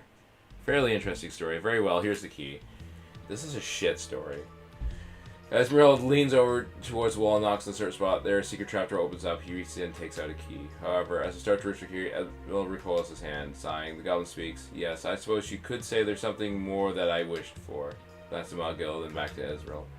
Long ago, as a young, foolish lad, I was involved with General Viper's daughter, Miss Riddle. Riddle, the General's daughter? Oh, you didn't know? Indeed, Miss Riddle's true father was General Viper. Anyway, for the sake of harnessing the power of Frozen Flame, Lord Lynx abducted Miss Riddle, taking her as her own daughter. Within that strange rock lies a strong mental connection to this particular mistress, and so I have resided here all these years, silently waiting for the right time to exact revenge on Lord Lynx for taking my dear Miss Riddle from me. If you have come in order to find Lord Lynx, promise me you will not mention any of this. You have come here to slay him, have you not? Esmeralda asked calmly, holding his book. Unfazed by the question, I answered truthfully. Well, this sure is a strange turn of events hearing these things from a goblin who's supposed to be defending Viper Manor. All of a sudden, Kid interrupts. Hell with the time being, yeah, that's our plan, alright. I see, well, I certainly don't wish to detain you any longer. I would help you more, but I prefer not to openly side myself with either party, he says, handing us the key. Well, there's still something you got that I want. Ezra looks up curious. How about some more of that great tea of yours? Ezra thinks for a second, reaches behind him. Very well, one bag, he says, reluctantly parting with the tea bag. Okay, leave it to us. putting the tea bag down her bosom. Kid says that Esmeralda, you don't have to worry a thing. I never lie about my promises. Esmeralda nods, smiling. Let's head out to the frozen place. It's bound to be around here somewhere, Kid says, heading to the door in high spirits. Miguel pays his respects and we're off.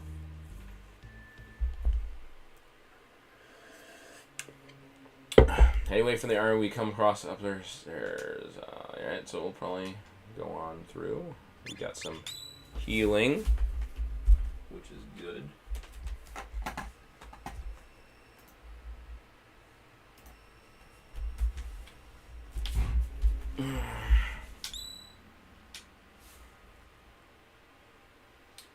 Keep going. The wall patch into a small door. Cool. Hey, I smell home cooking. Might be some more healing in here. Never know. Oh, it's just a small kitchen. For the servants, probably, I add.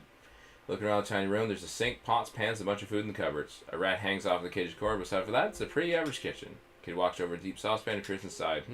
Smells fresh. Want some grub, Surge? Continue here in the saucepan. It looks like some sort of stew. Using ladle on the stove, reach in, take a big scoop.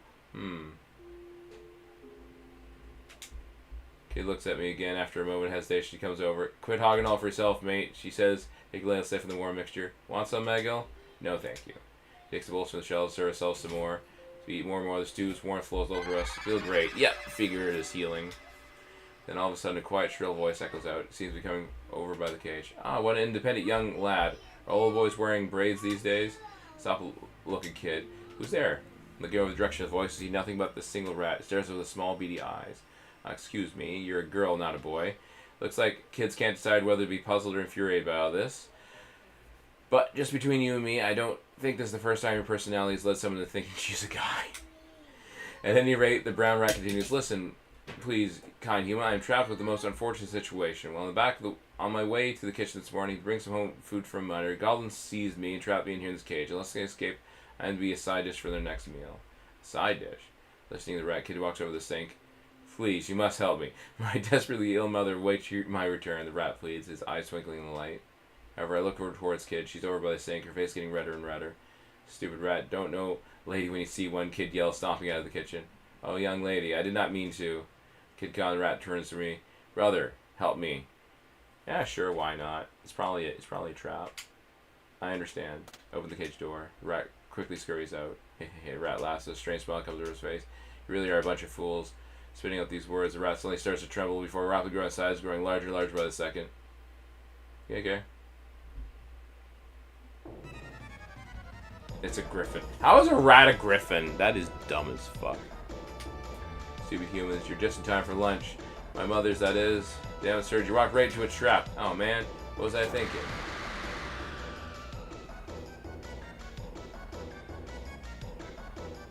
Hit the deck.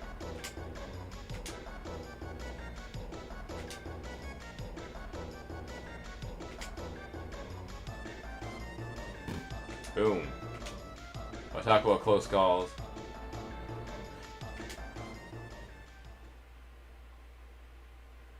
So yeah, you're at. Now who's stupid?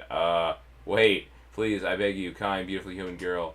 I wear a valued information. You promise to spare my life, I'll tell you a special secret of the mansion.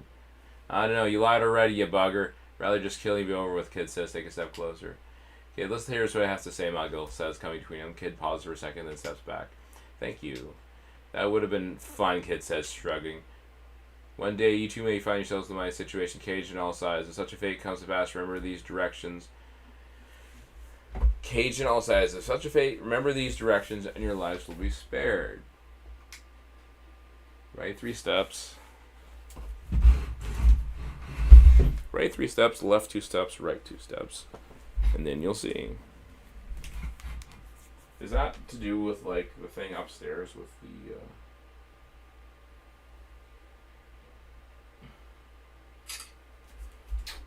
I wonder.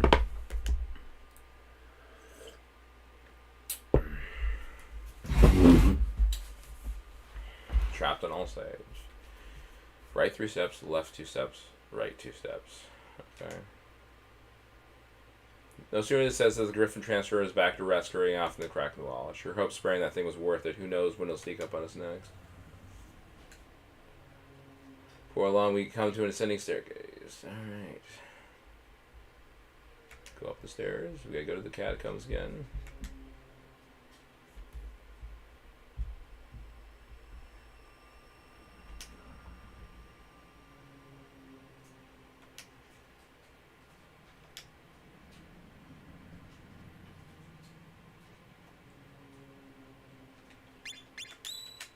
Well, we obviously want to go to the catacombs.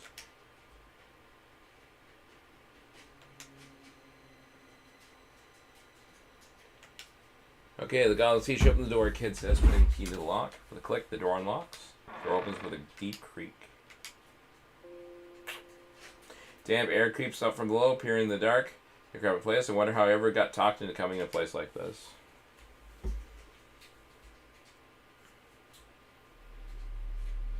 Find ourselves in a long hallway flanked on both sides. Rows of countless jail cells. The cold iron bars stretch in front of us endlessly. 1, 2... Oh, Gorba, Merkid, Zorander, forgive me. Quiet sobbing voice seems to be coming from the third cell on the right.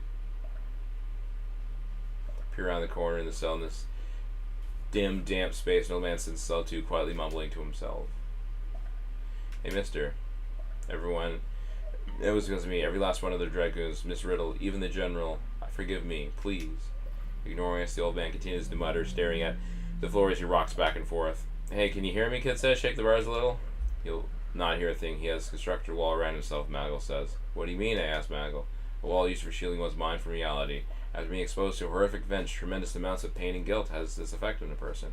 He has made a safe world inside his own mind where he retreats into. From there, he refuses to acknowledge anything he does not want to admit.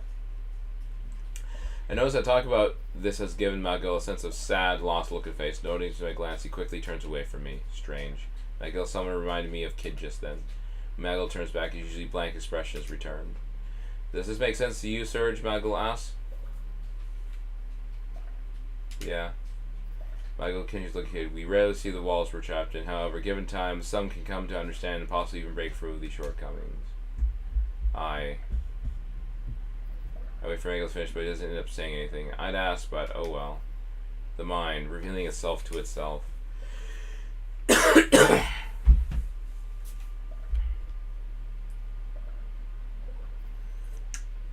We can't help this old geese. Let's get back to work, Kid says, already heading for the door. Wait, Kid, Maggle calls out. Somehow or another, we may find a way into this man's mind.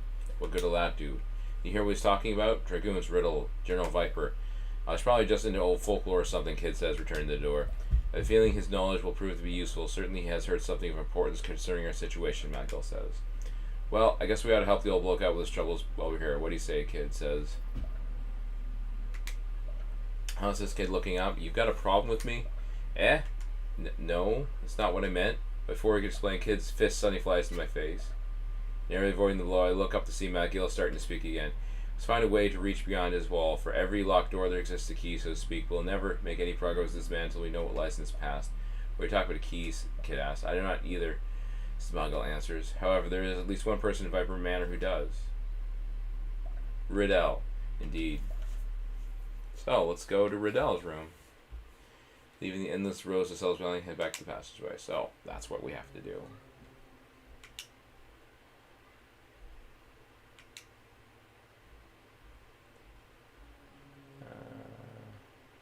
Turn right then.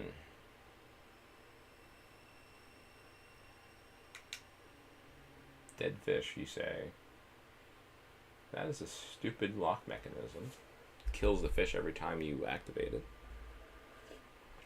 Seems horribly inefficient.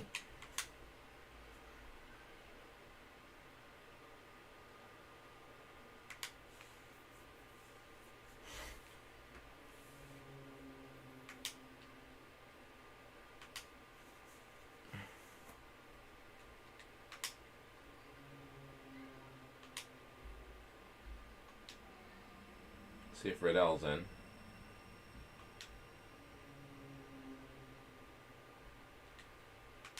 Oh no, fuck, I put...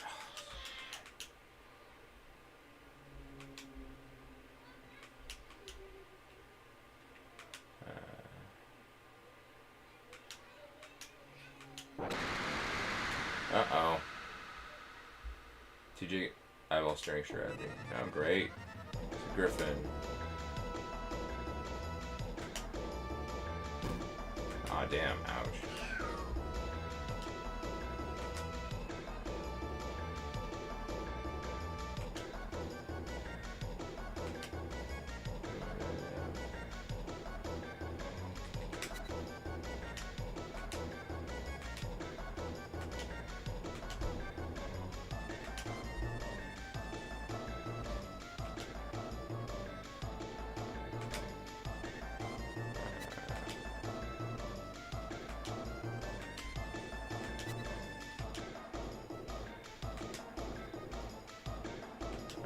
Don't move, kid. I hear.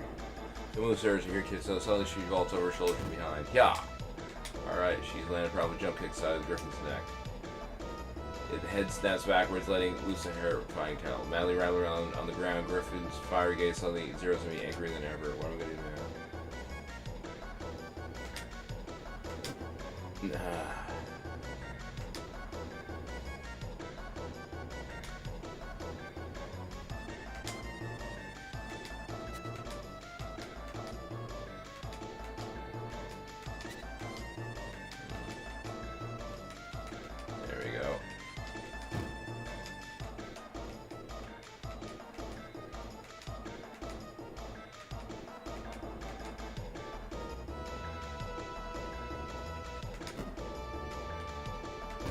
Ouch.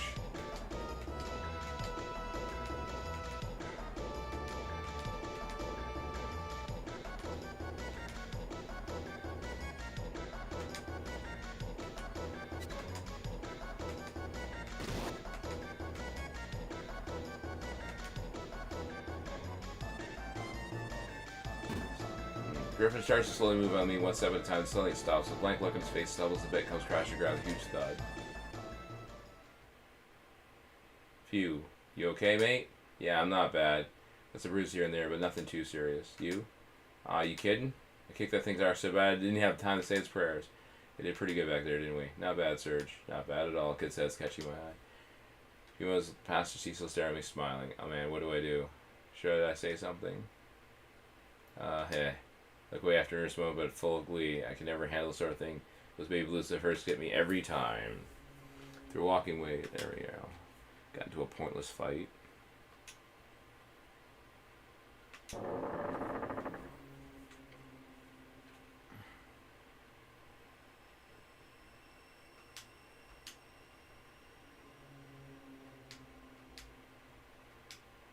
Someone there. I instantly hide behind the door trying to figure out where that voice came from. It sounded like a girl, but wasn't kid. It's Link's adopted daughter, Riddell. It has to be her. Odd. I could have sworn I heard someone come in, she says. Apparently she hasn't seen us yet. What will we do? Suddenly the kid bolts out from under the chair. She suddenly comes up behind Riddle, putting a knife through her throat. We've come for the frozen flame. Where is it, kid? Yells in a low, strict voice. Kid, there's no need to be like that, I say, trying to calm her down. Quiet, Serge. Riddle giggles at the two of us. What's so funny, kid says in a tight tone. Oh, come on, you can't be thieves. You're far too noisy. I wouldn't be saying such things if I were you. Well then, go ahead and cut me. That moment I picture my head, Riddle collapsing with a blue face smeared in blood. Kid looked at her. She's not going to hurt us. Damn it. Alright. Still, don't think I'm not keeping an eye on you. Feelings mutual, Riddle says. Don't worry, we're not your enemies. We're not after your power. I say to Riddle, trying to keep cool. We just came to talk. If there's anything you could tell us about the frozen flames, perhaps the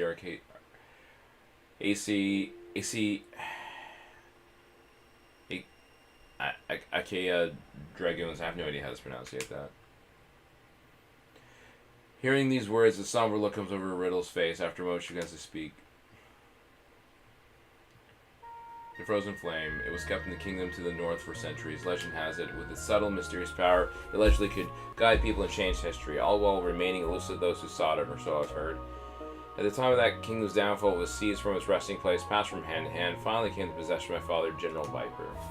Lynx approached my father as a friend years ago, blindly trusting him. My father was taken advantage of by Lynx, unable to realize his true intentions, and so, on that fateful day, struck down by his alleged friend, my father was robbed and left for dead. Averting her eyes, Riddle buries her face in her hands. I didn't know. I didn't know Lynx was behind this at the time. He took me to custody. I was just a child. That cursed rock. I didn't know anything about it, and I didn't want to. I didn't want anything to do with it. With nothing more to see this all come to an end, she says with tears in her eyes. I'm taken aback hearing those words. Suddenly, Magal comes forward to speak. Do you know of the old man who currently is locked away in the catacombs? That traitor, because of him, my father, my dear Zorender. Please, miss.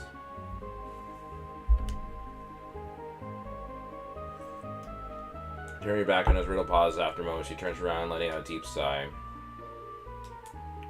Yes, I know the man of whom you speak. He is an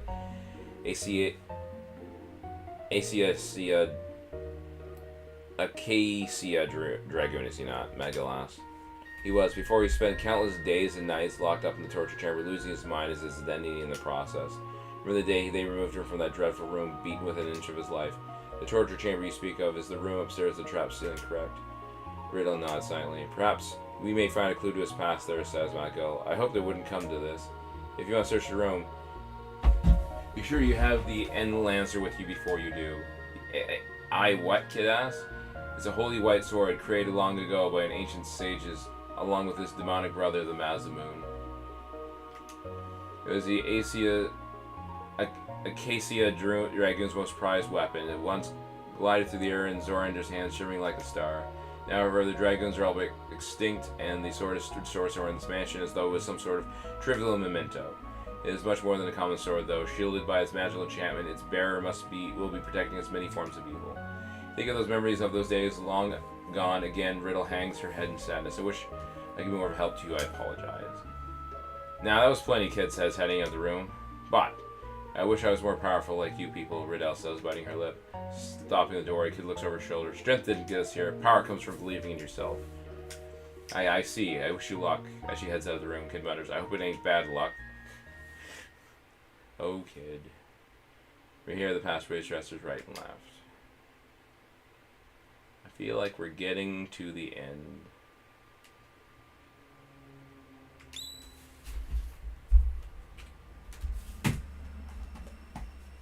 I'm surprised I haven't died again, honestly.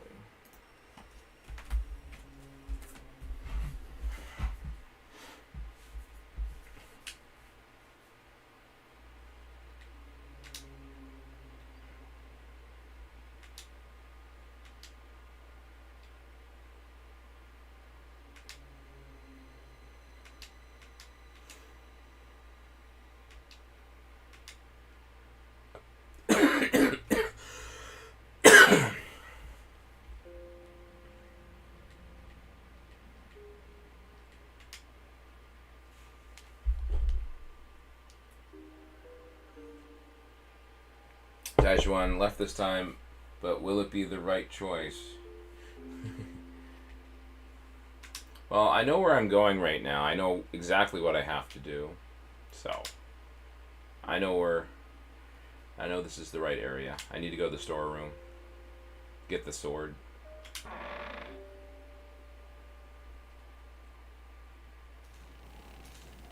There's quite some sounds of gears. No sign of the hooded lady anymore.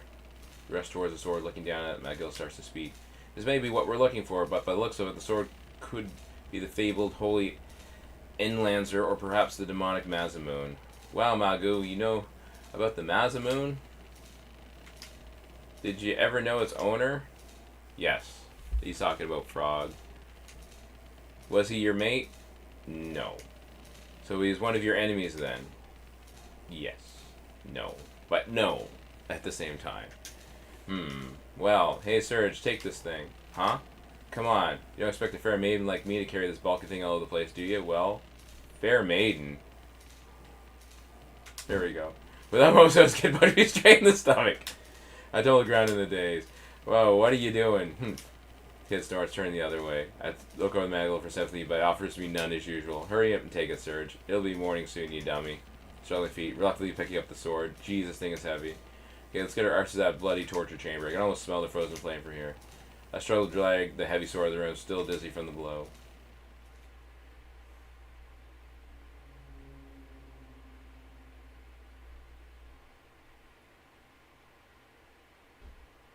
Alright, let's go to the torture room.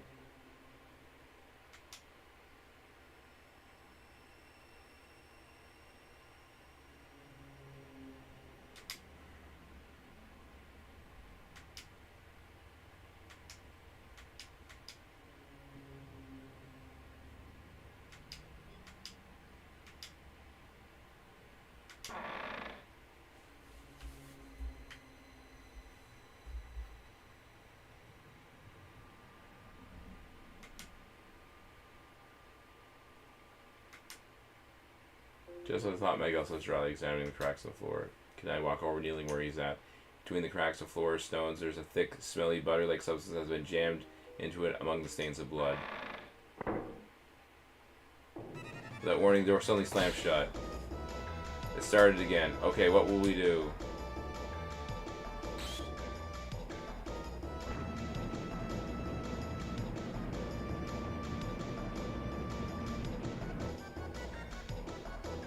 We have to use a sword somehow. But how? With as much power as you must, you lift the heavy sword and plunge it into the crack in the center of the floor. A huge jolt runs through the room. Bolts of light scatter in all four directions of the sword, running around the floor, then up the walls. Arcing the ceiling, the deadly contraption groans and comes to a halt. There we go. Exhausted relief, I collapse to the floor.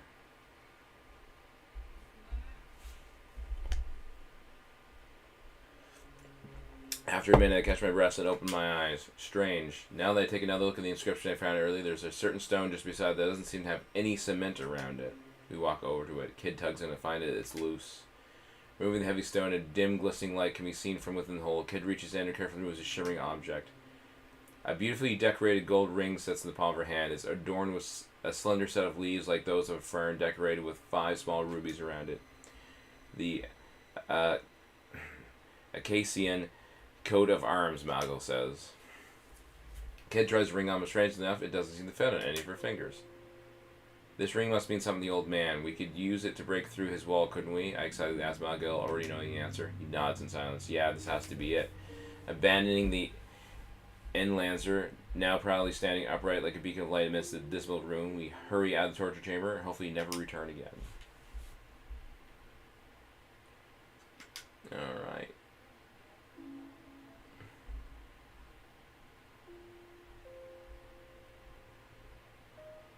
Now we gotta go back to the old man. Which means we go back to the terrace. We go back down the stairs. And we go to the catacombs.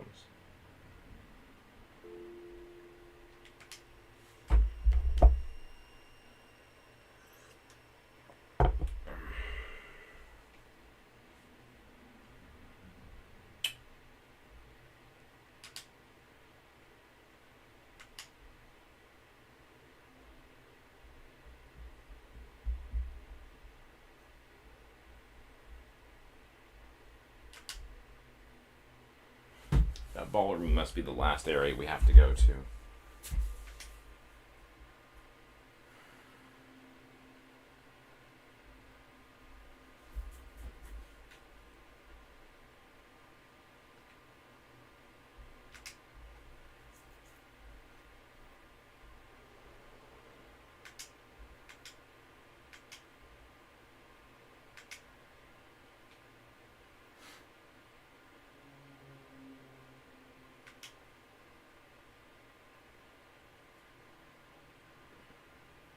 Yeah, we definitely want to go to the catacombs.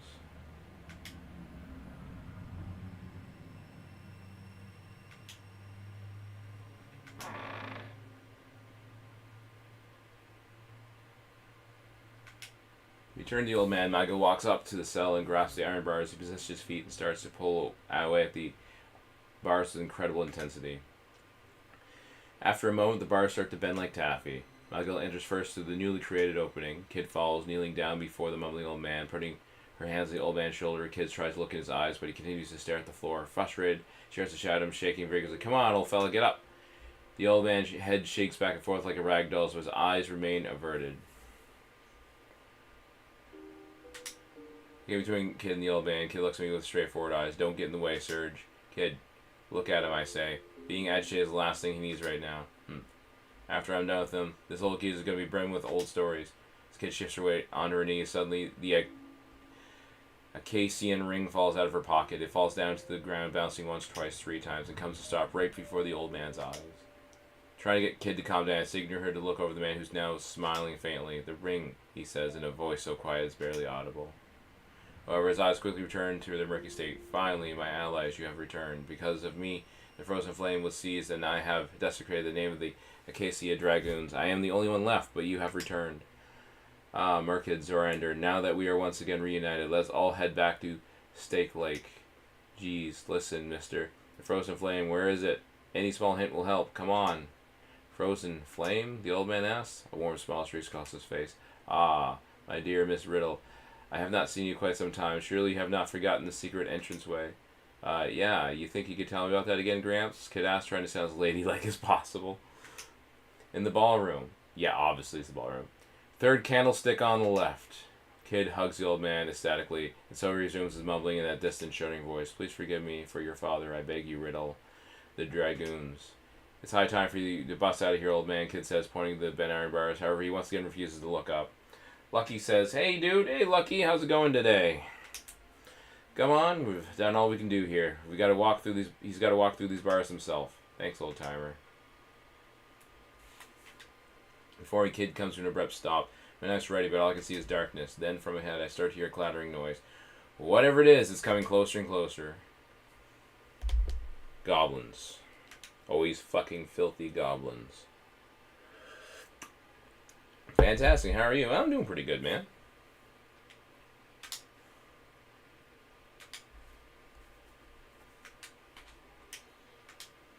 Alright, let's do this. A 5? Oh my goodness.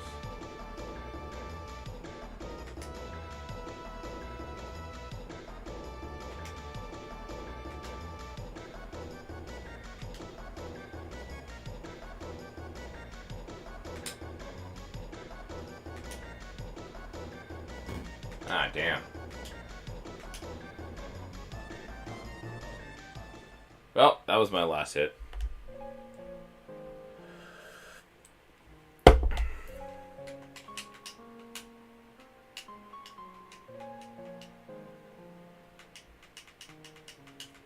So I have like one hit left. That's not good.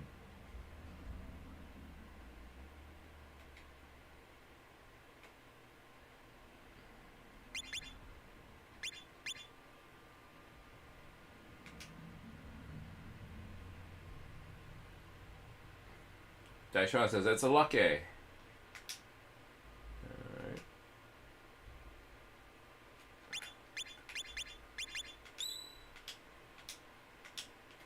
Alright, let's see. I think if I do this outside here, that'll load it for me. Instead of saving it. That's right. That's how we do this. Oh man, where are we at? Alright, so I think we have to do that all over again because I don't think I saved.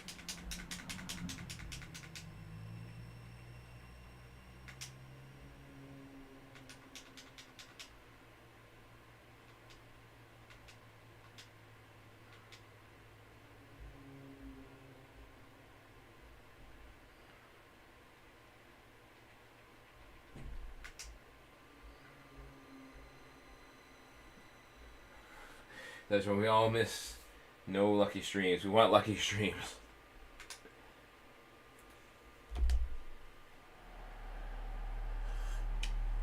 Oh, well, I didn't mean to go out here.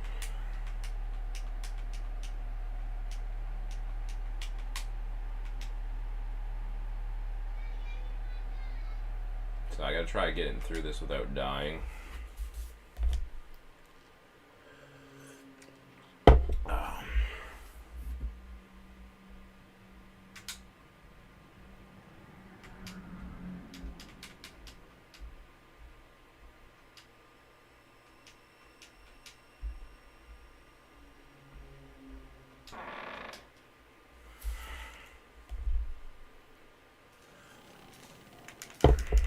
Not sure if there's no more boss fights.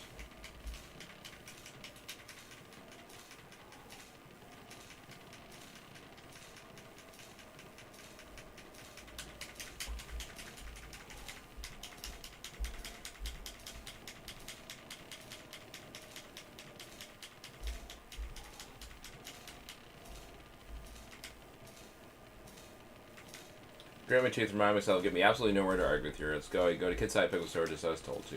Oof. That's probably less damage for me too, because she punched me last time. Let's get our arses' bloody torch. Hammer. Perfect. Alright, that's probably the best option. So I can probably take 2 hits now.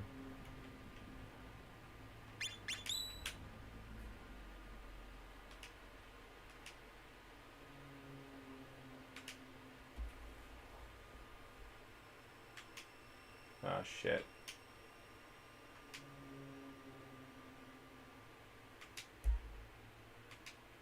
Goblins again. Jeez.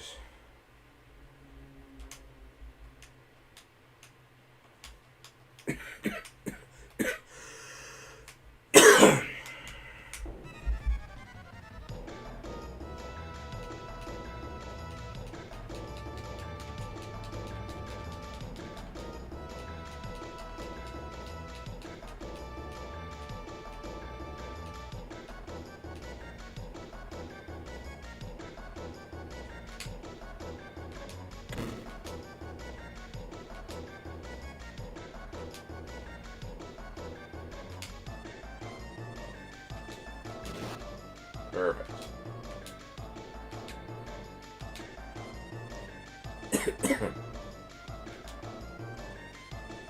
Glancing up to hit his wretched face. Oh. Kick him where the sun don't shine. Hey, love war, anything's fair. Cover with all my rage. Ha! Sneeze, buckle, yelling in a voice that no goblin could even make. However, he recovers quickly. My foot, on the other hand, isn't so lucky as it starts to panic throb. Oh shit, that's hurt.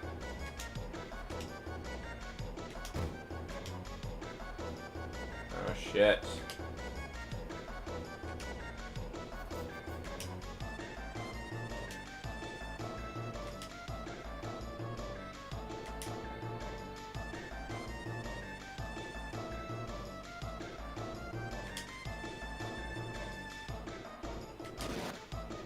Dang.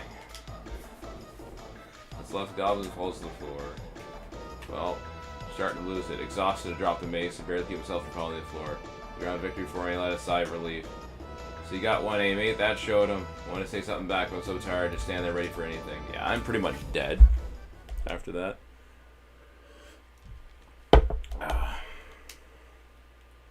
Young guy rest from attendant wounds. Hey, no whining. You're not bad, man. I've seen worse hangovers for how you look now. Wish I had her determination. After finished playing bandage, you get up. Hopefully I'll be okay. But boy, these cuts are really starting to hurt. Not bad, Surge. Not bad at all.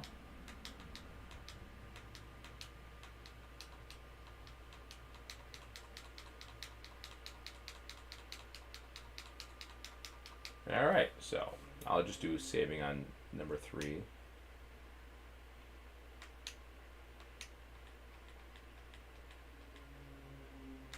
Hopefully there's no more fights.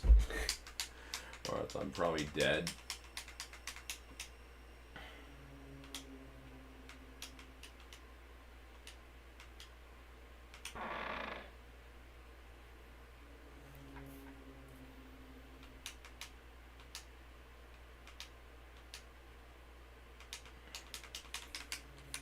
Alright.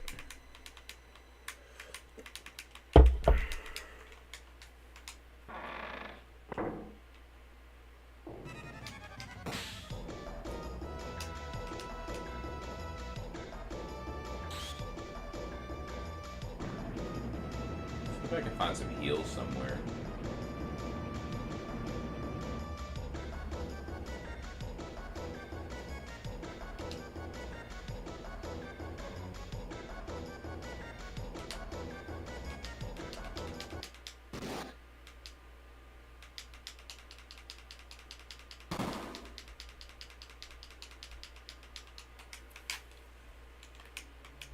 Taishuan's like, when is the Lucky going to out in the wild?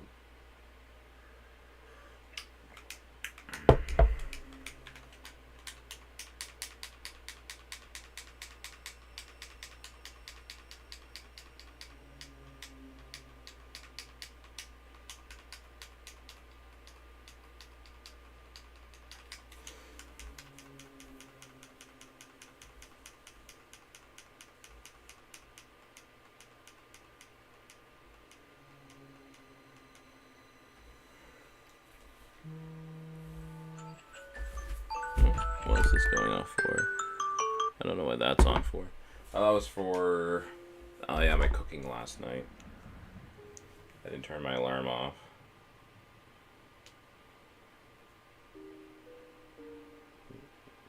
There we go. I'm going to say slot 3 for now.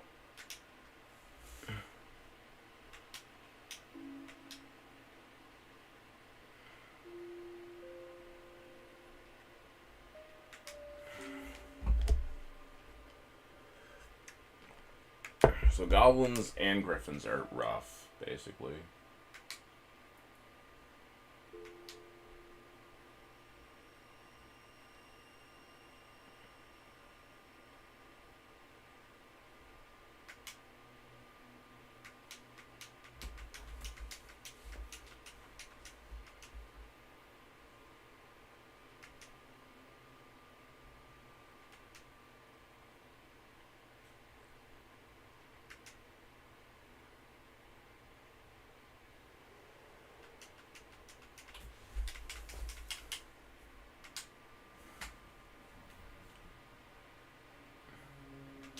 Not terribly fond of the battle system. It's just completely random.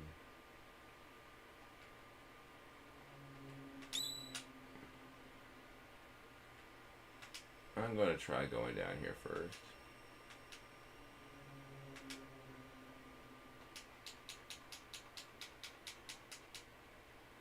See if we can get some food or something.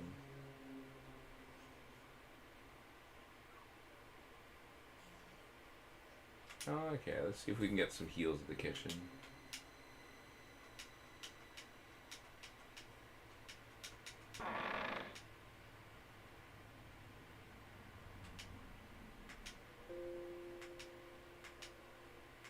Nope.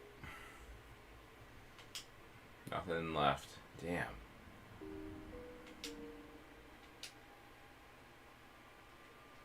They give you lots of heals at the beginning of this.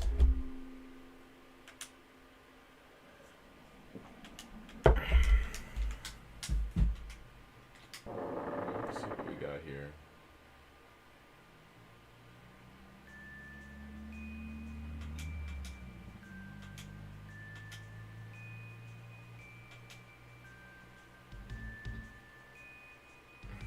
Oh, welcome back. Asmil says, have you any more interesting stories? Well, young master, allow me to humbly depart some age-old wisdom. How is it that one can have any experience to talk about whatsoever if he simply sits around all day telling stories? Esmeralda asked playfully. We leave the room puzzled. No. Nope, no more heals. Yeah, that sucks.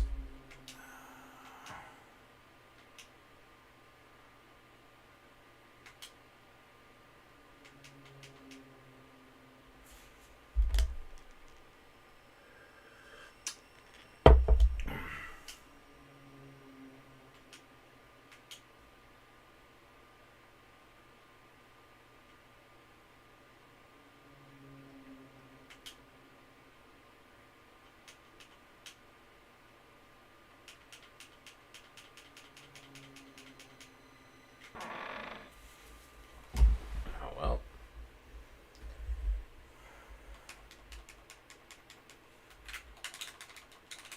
Yeah, we already read through all this.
This ballroom should be the last place of the game.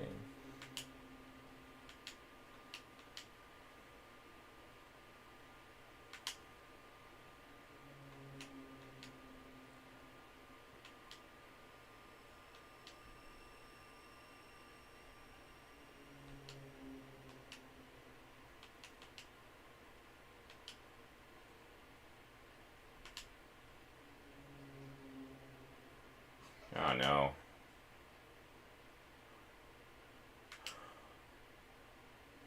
Barely all the voice of some kind to be heard up ahead. There, barely even is some sort of thin blue monster. It seems like it's been waiting for us. He only paid his chances of low quiet tone. Yeah, okay, boss, probably. It's long, bony fingers seem edging something on the floor below it. It's a demon warlock. Oh shit.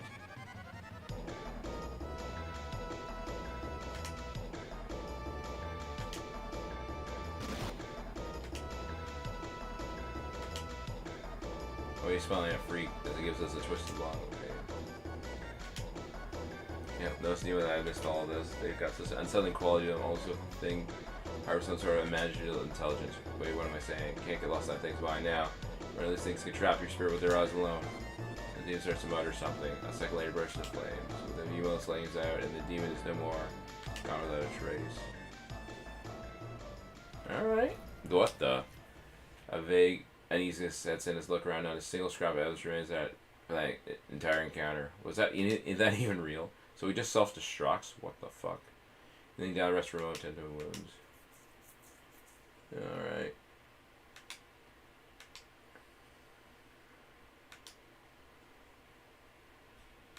Yeah. I'm in bad shape. At least that encounter was easy.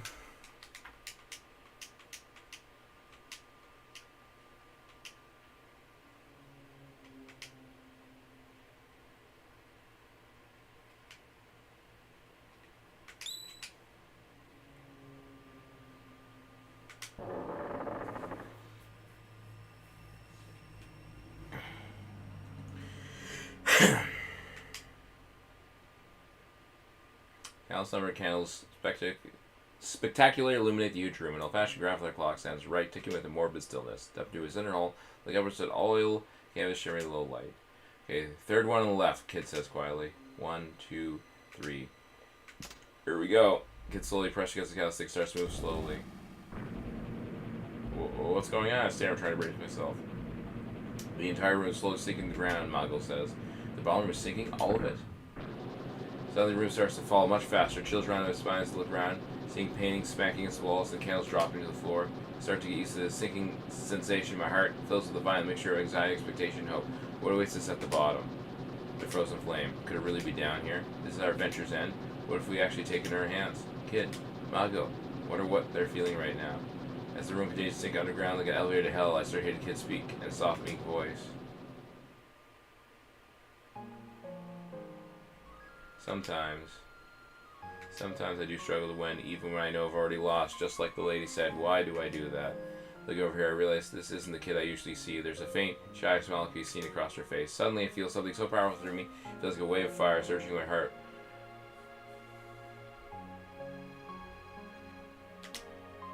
Whatever Kid says beneath the rest smiling family. Saying those words never made sense to me. There's never a case where there ain't a doubt, not a single one. But, thanks, mate. She looks towards me with a meek smile, looking at her. Realized there could never be another girl like her in the entire world ever. A shy laugh she sported a moment again as referred to a sort of mysterious gaze or stared at her. She asked me, "Hey, what's up with you all of a sudden?" Nothing. You just looked like a different person there for a second. Really, she says in astonishment, tilting her head. It's probably because of the frozen flame. We're getting close, Mago says. His low, rumbly voice caused the shadow of the room to tremble. What do you mean, Kid asked with a wrinkled brow. Look inside yourself and you'll find the answer, Kid. The struggle for your catharsis is upon you. What in the world are you talking about?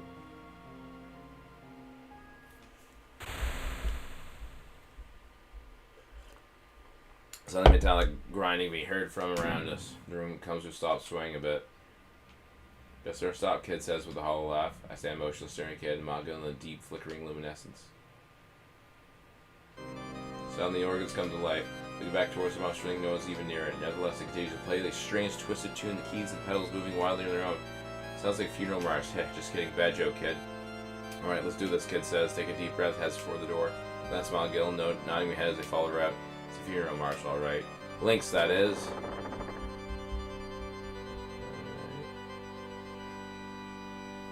Start down a long, dark path in front of us. The air down here carries a thick stench of death. Somewhere further down this path is Lynx's subterranean hideout awaits. Kids get a strange look at her face. Can't imagine what must be going through her head right now. Malgil in their hand. I can never read him, but still, we usually talk a little, lighting things up, but right now nobody's making a sound. Try to offer some conversation, hoping to avoid the increasing tension.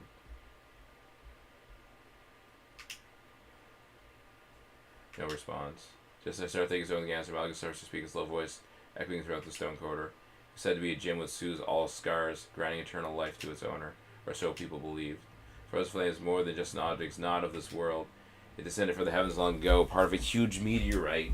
Once there lived people who sought to harness its power, hoping to tap into yet unknown potential, and so become a treasure of great importance in dreams. However, whether the gift bestows power is actually a blessing or a curse is another question altogether. Since the birth of humanity, at least one entire race has fallen because of it. These people once built a great thriving metropolis with this power, but now all knowledge of this era has been completely lost with the sands of time. A faint feeling of distress comes across Malgil's face throughout his speech. But then, how do you know about all this, I ask? Again, no answer. Keeping silent, I continue walking. Our footsteps once again became the only sound filling this dark path. Well, whether any of that's true, it'll all lead to the same place. Say your prayers, Lynx, we're coming for you. That's all I know. That's plenty. The Frozen Flame. What in the world could Lynx see in that mysterious rock? Flow with thoughts about this room and take a deep breath and calm myself. Continuing a moment later, it feels like I'm a bit more at peace. Suddenly, Malgil comes to a stop. Do not move. Huh? Kid had to look around, especially around. His bones are scattered in all directions. Many of them have been cut cleanly in half. And I can't save. As I see that the walls have been splattered with blood. And then suddenly a trace of light catches eye from behind. There's a bolt of electricity approaches, sparkling like a fuse lit to ground. Covered through a few feet of us, the spark splits off and form a circle around us. Once the circle is complete, an odd glow starts shining at our feet. Then from where the spark's trace light shoots upward, forming a wall right around us. It's a devil circle. We try to move, but we find ourselves caught within the rays of light.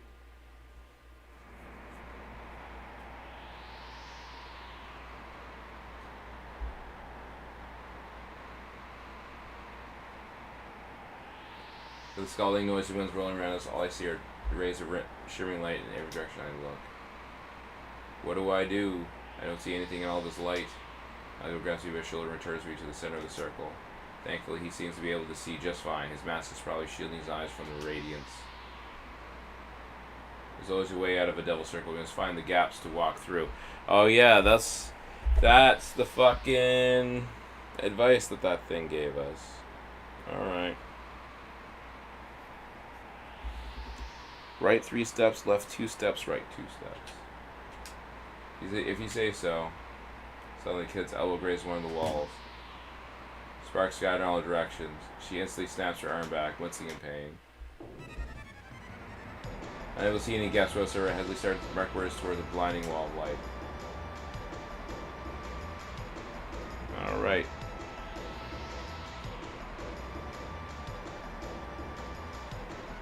We want right 3 steps. Come on, to the right a little. There. Come on now. Where we stand, a small gap in the wall can be seen all of a sudden. Holding my breath, I leap into it with my arm shielding my face. Alright, we made it through. However, I open my eyes only to see even more of these glimmering walls swirling before us. I don't see any gaps whatsoever. I hesitantly started to make my way towards the blinding wall of light.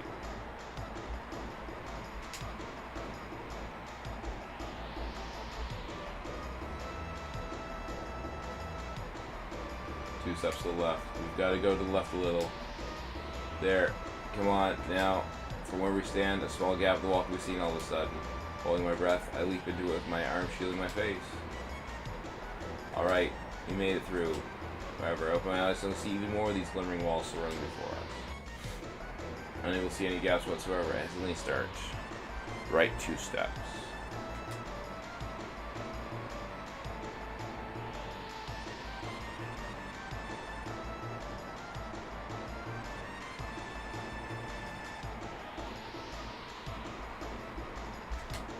To the right, slowly. Good thing I released that rat, honestly. From where we stand, a small gap in the wall can be seen all of a sudden. The breath leaped into it with my arm shielding my face. There we go.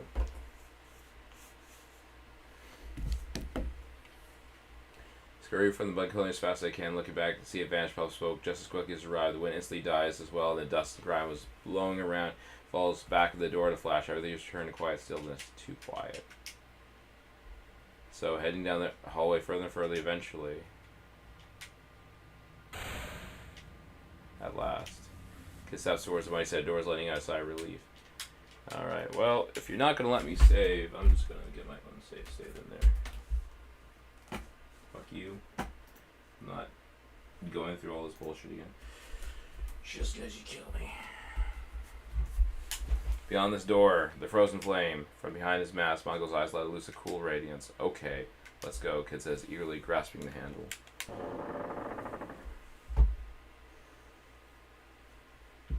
Whoa.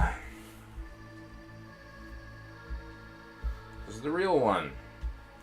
Skyrim sprawls out the great lens before our eyes, a forgotten world hidden deep below ground. The scarlet radiance, a single small gem simmers in the darkness, the frozen flame. Finally, we're here. The jewel shimmers warmly, almost as if it's responding to Kid's voice. Taking a few steps in the moist cavern, Mago whispers, remarkable. Intact ruins of the lost magical kingdom.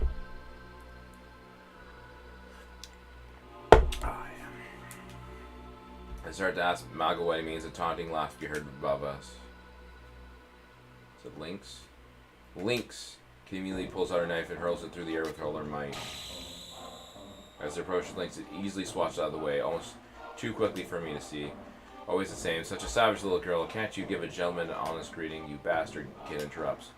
And what have we here? The notorious Shadow Walker? I wouldn't be trying anything like last time if I were you. Besides me, I see Mago come to a stop. How the fuck did he get down here?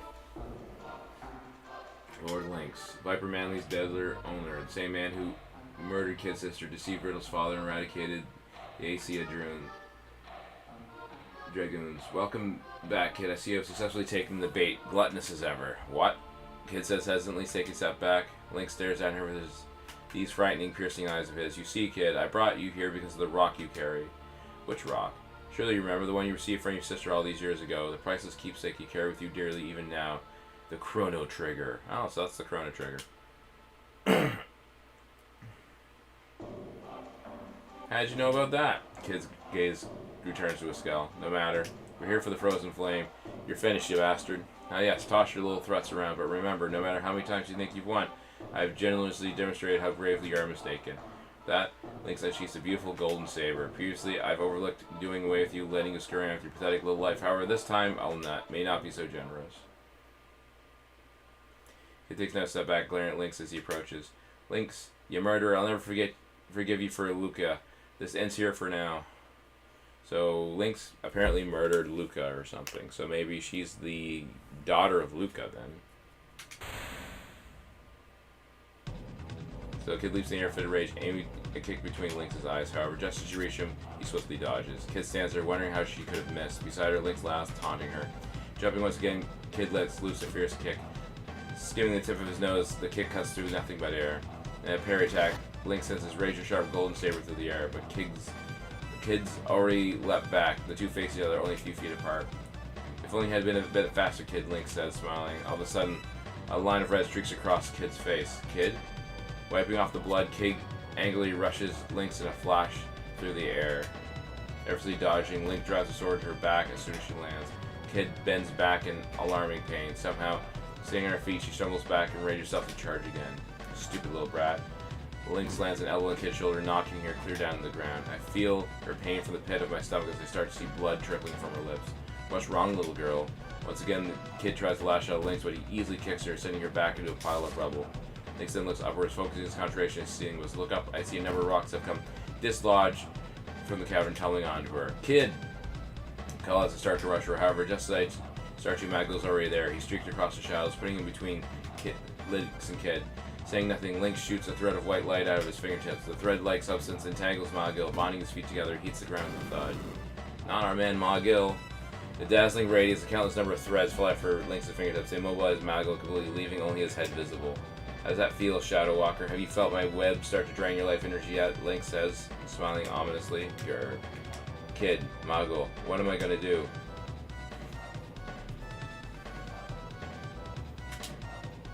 I hurry with Muggle. Muggle, you okay? Don't worry about me. Damn it. Behind me, Kid moans in pain. Go, Surge. You're forgetting what's important. Look as I look straight over my soldiers. Don't repeat the same mistake I did. Protect, Kid.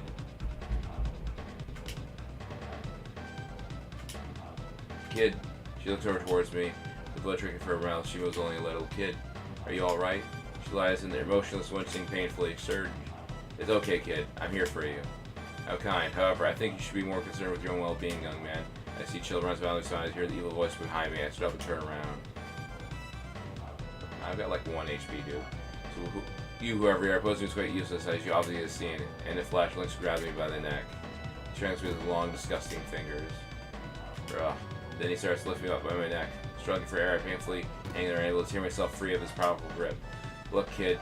Looking at your pathetic little companion suffering, you can make a stop if you want. With blood dripping from her lips, Kid opened one of her eyes, painfully grasping coffee. She lifts her head up to us. She still wants to get up, but she's hurt far too badly. Surge. Hand over the Chrono Trigger, Kid. Little do you know, but that rock is actually a tiny condensed universe. When combined with the frozen flame, it gains the power to bend space-time, allowing its owner to reshape history. This all could have never happened if you merely wish it. Oh, is this why this never happened in Chrono Trigger, or Chrono Cross? Saying this, Link towards me expressionless. And what about you, young man? Perhaps you know where the Chrono Trigger is, he says, tightening his grip. Surge. What are you going to do, Kid? Can you afford to let this little boy die without helping? How would it feel to have his blood in your hands? As Link's grasp tighter and tighter, I find myself starting to lose it. Link's face becomes a blur. Suddenly, Kid's voice snaps me back to attention. I'm sorry, Surge. What should I do? Don't do it. My consciousness fading.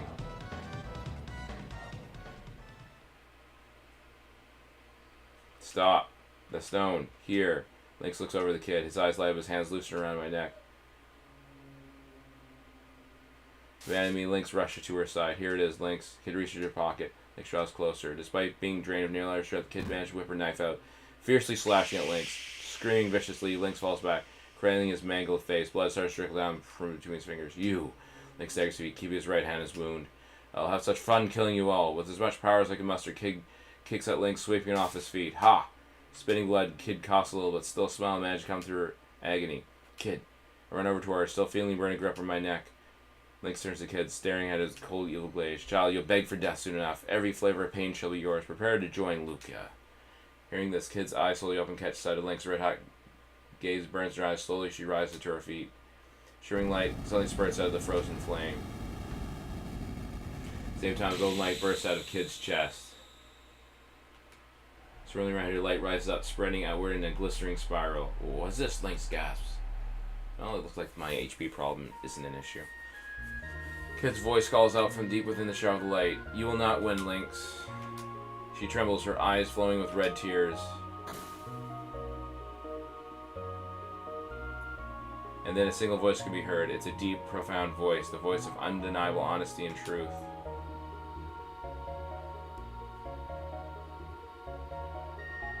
Long ago, in a far-off kingdom, lived a girl.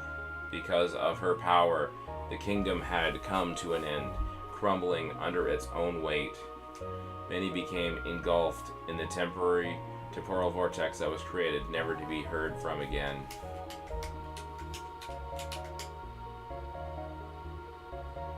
But not the girl. She lived on, enduring a much sadder fate. Running from her past and fearing her future, she wanted nothing more than to be swallowed up in the surging waves of the vortex of time.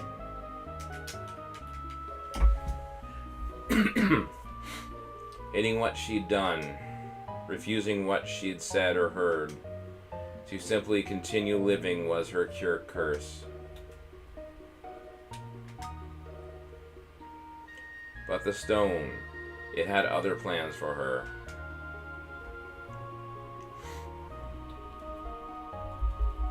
Turning back the hands of her clock, scattering her memories, she was granted another chance.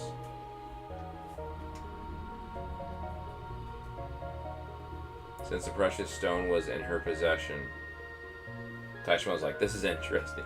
She carried with her all of its will and power. Yeah, you get a glimpse into some of the lore of Chrono Trigger. It's nice.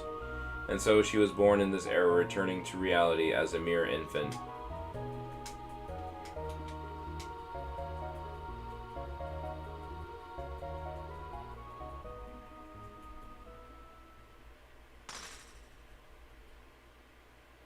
Gives me 7th Saga vibes. Well, you know, it is that era, eh? With that, the fragments of the shattered Chrono Trigger fell to the ground softly. The cavern before us slowly starts to come apart, bending inward and outward like a tear in reality until we are completely removed from its existence. A single girl's voice resounds in the darkness. Please, this dark energy, make it stop.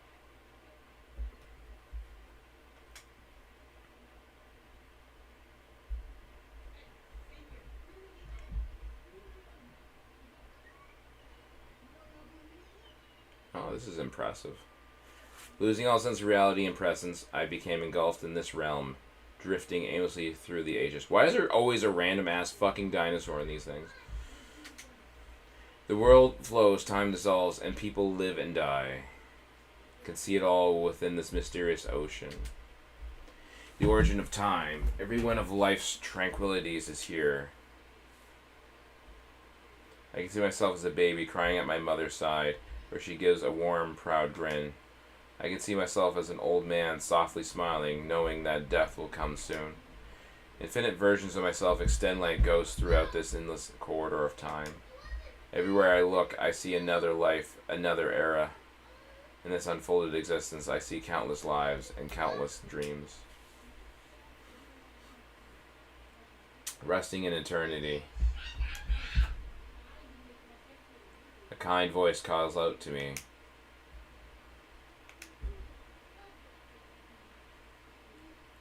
A single song.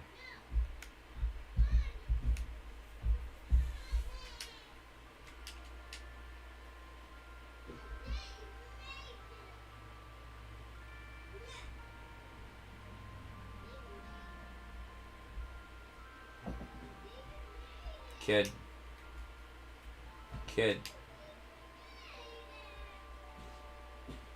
Can you hear my voice?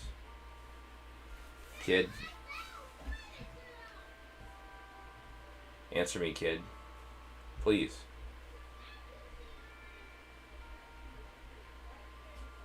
Who? Who's calling my name?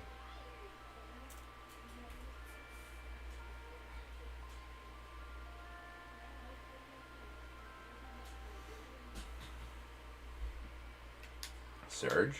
Where is this? Kid, you're here. That song, that beautiful song, it was Luca's favorite. Kid softly smiles, closing her eyes. I can see she can't help but shed a few tears for this long-lost reminiscence. This song is actually something I composed my earlier years back when I was a musician. Kid seems to be very fond of it.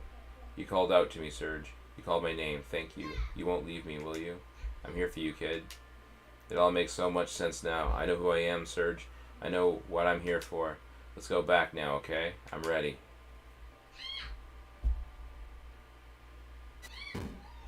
Ugh. Link says pin kid to the ground. And now, you see your death. What do I do?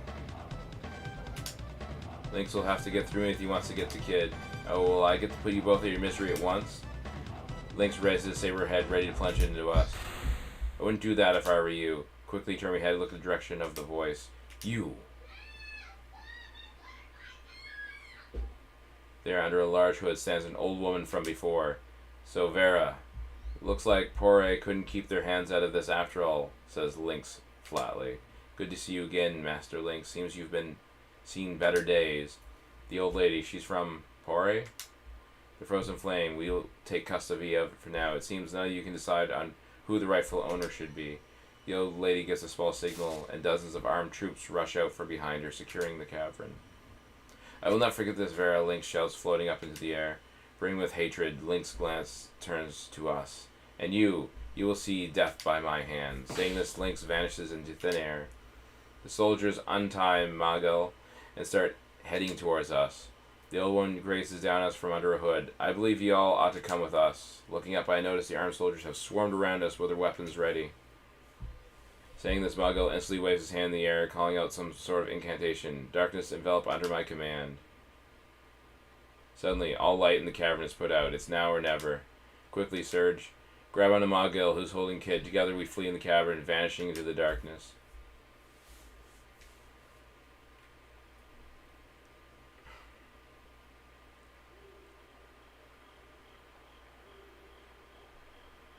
Led by Mogil, we make our way out of the mansion. Back in the forest, we see the search party's torches here and there hunting for us.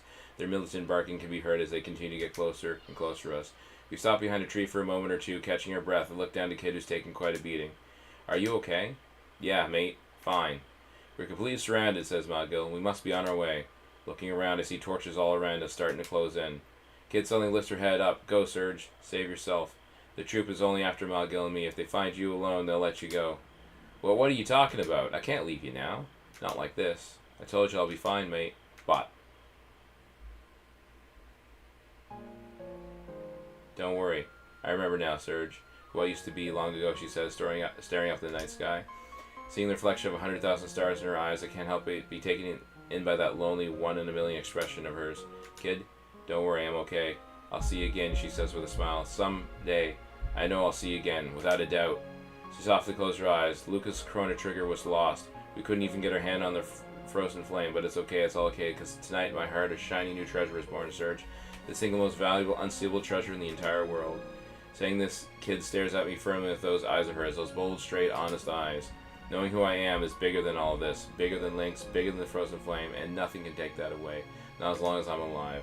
In this moment, listening to her under the starry night sky, I find myself wanting nothing more than to be here with her right now, staring at her eyes. I only wish time could stop right at this instant.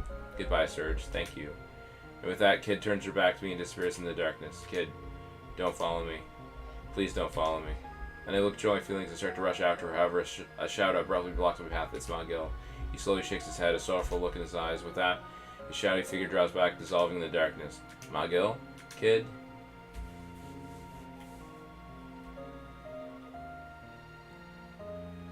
Kid. Kid.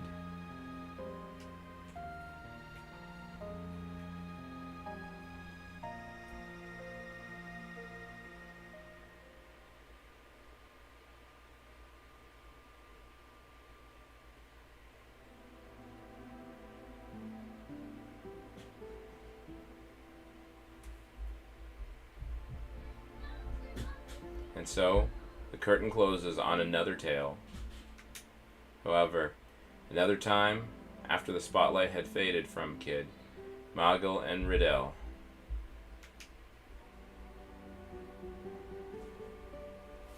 in another place and another time, a similar band of adventurers had come forth, equally unsuspecting of their other selves, and life went on as they strode out into the great unknown. But that's a story for another day. For now, I shall put down my pen.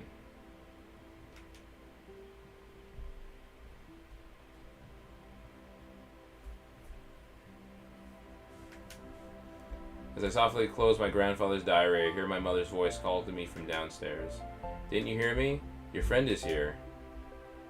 I turn around, already knowing who it is. My door opens quite energetically, where I see a strangely nostalgic young girl barge in. Surge, we found some ruins of an old mansion up in northern Kitsune Forest today. Come, let's go exploring.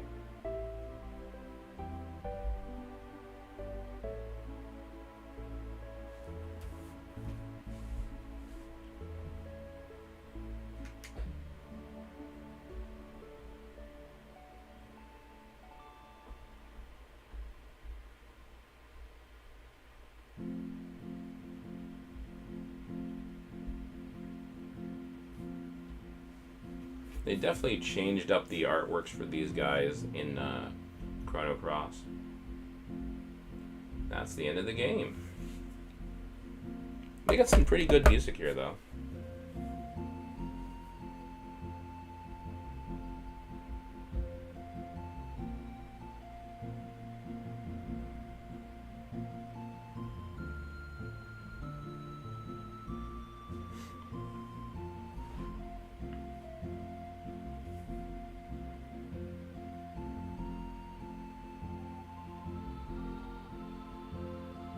Taishuan says, interesting game all the same. Yeah. It's basically the link between Chrono Trigger and Chrono Cross. I'm not sure if they changed any of this or how it ties in. You know, they might have just forgotten the story after a while, but who knows. Still interesting to look into this and see how they did this.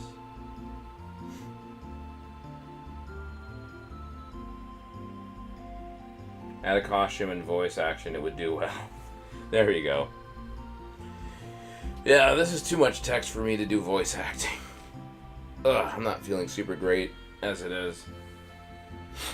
I'm trying not to cough the whole time.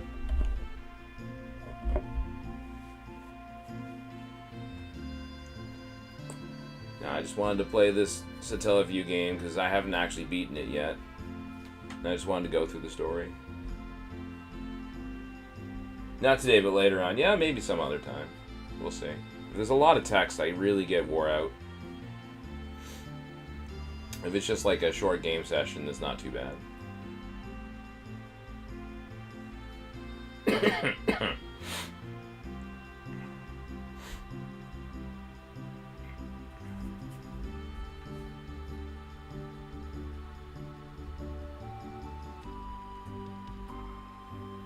Do chapters? Yeah, I can do chapters on some games.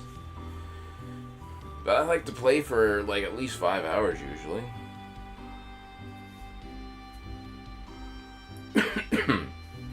Like Mega Man Battle Network games. Games that don't have crazy amounts of text. I don't mind doing that for. Well then, this is Taishuan.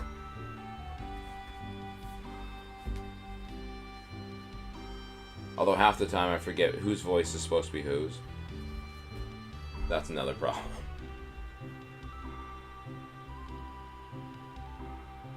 They put a lot of effort into this, into some of these scenes here, with the pixel art style. 4 hours normally is what I stream. Well, you seem to do about 2 to 4 hours, yeah. Finn.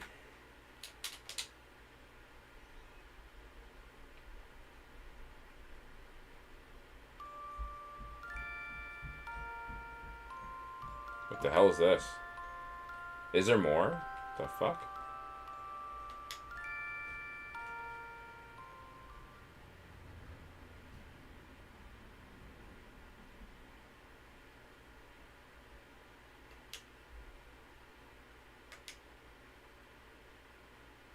I have no idea.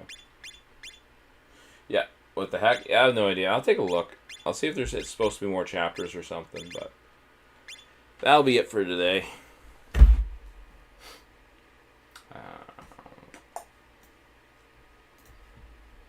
Well, I want to say thank you to Taishuan and Lucky and Gumball, and I think one more. Nope, that's it. That's all. Everyone showed up. Thank you all. And anyone who isn't talking, if you haven't subscribed, please do, and like the video. It helps the algorithm get my videos out to people, and it gives you some motivation to keep going. All right, Taishuan, have yourself a good night, man. I'll probably do another stream here, yeah, maybe in a few days or so. We'll see. Have a good night, guys.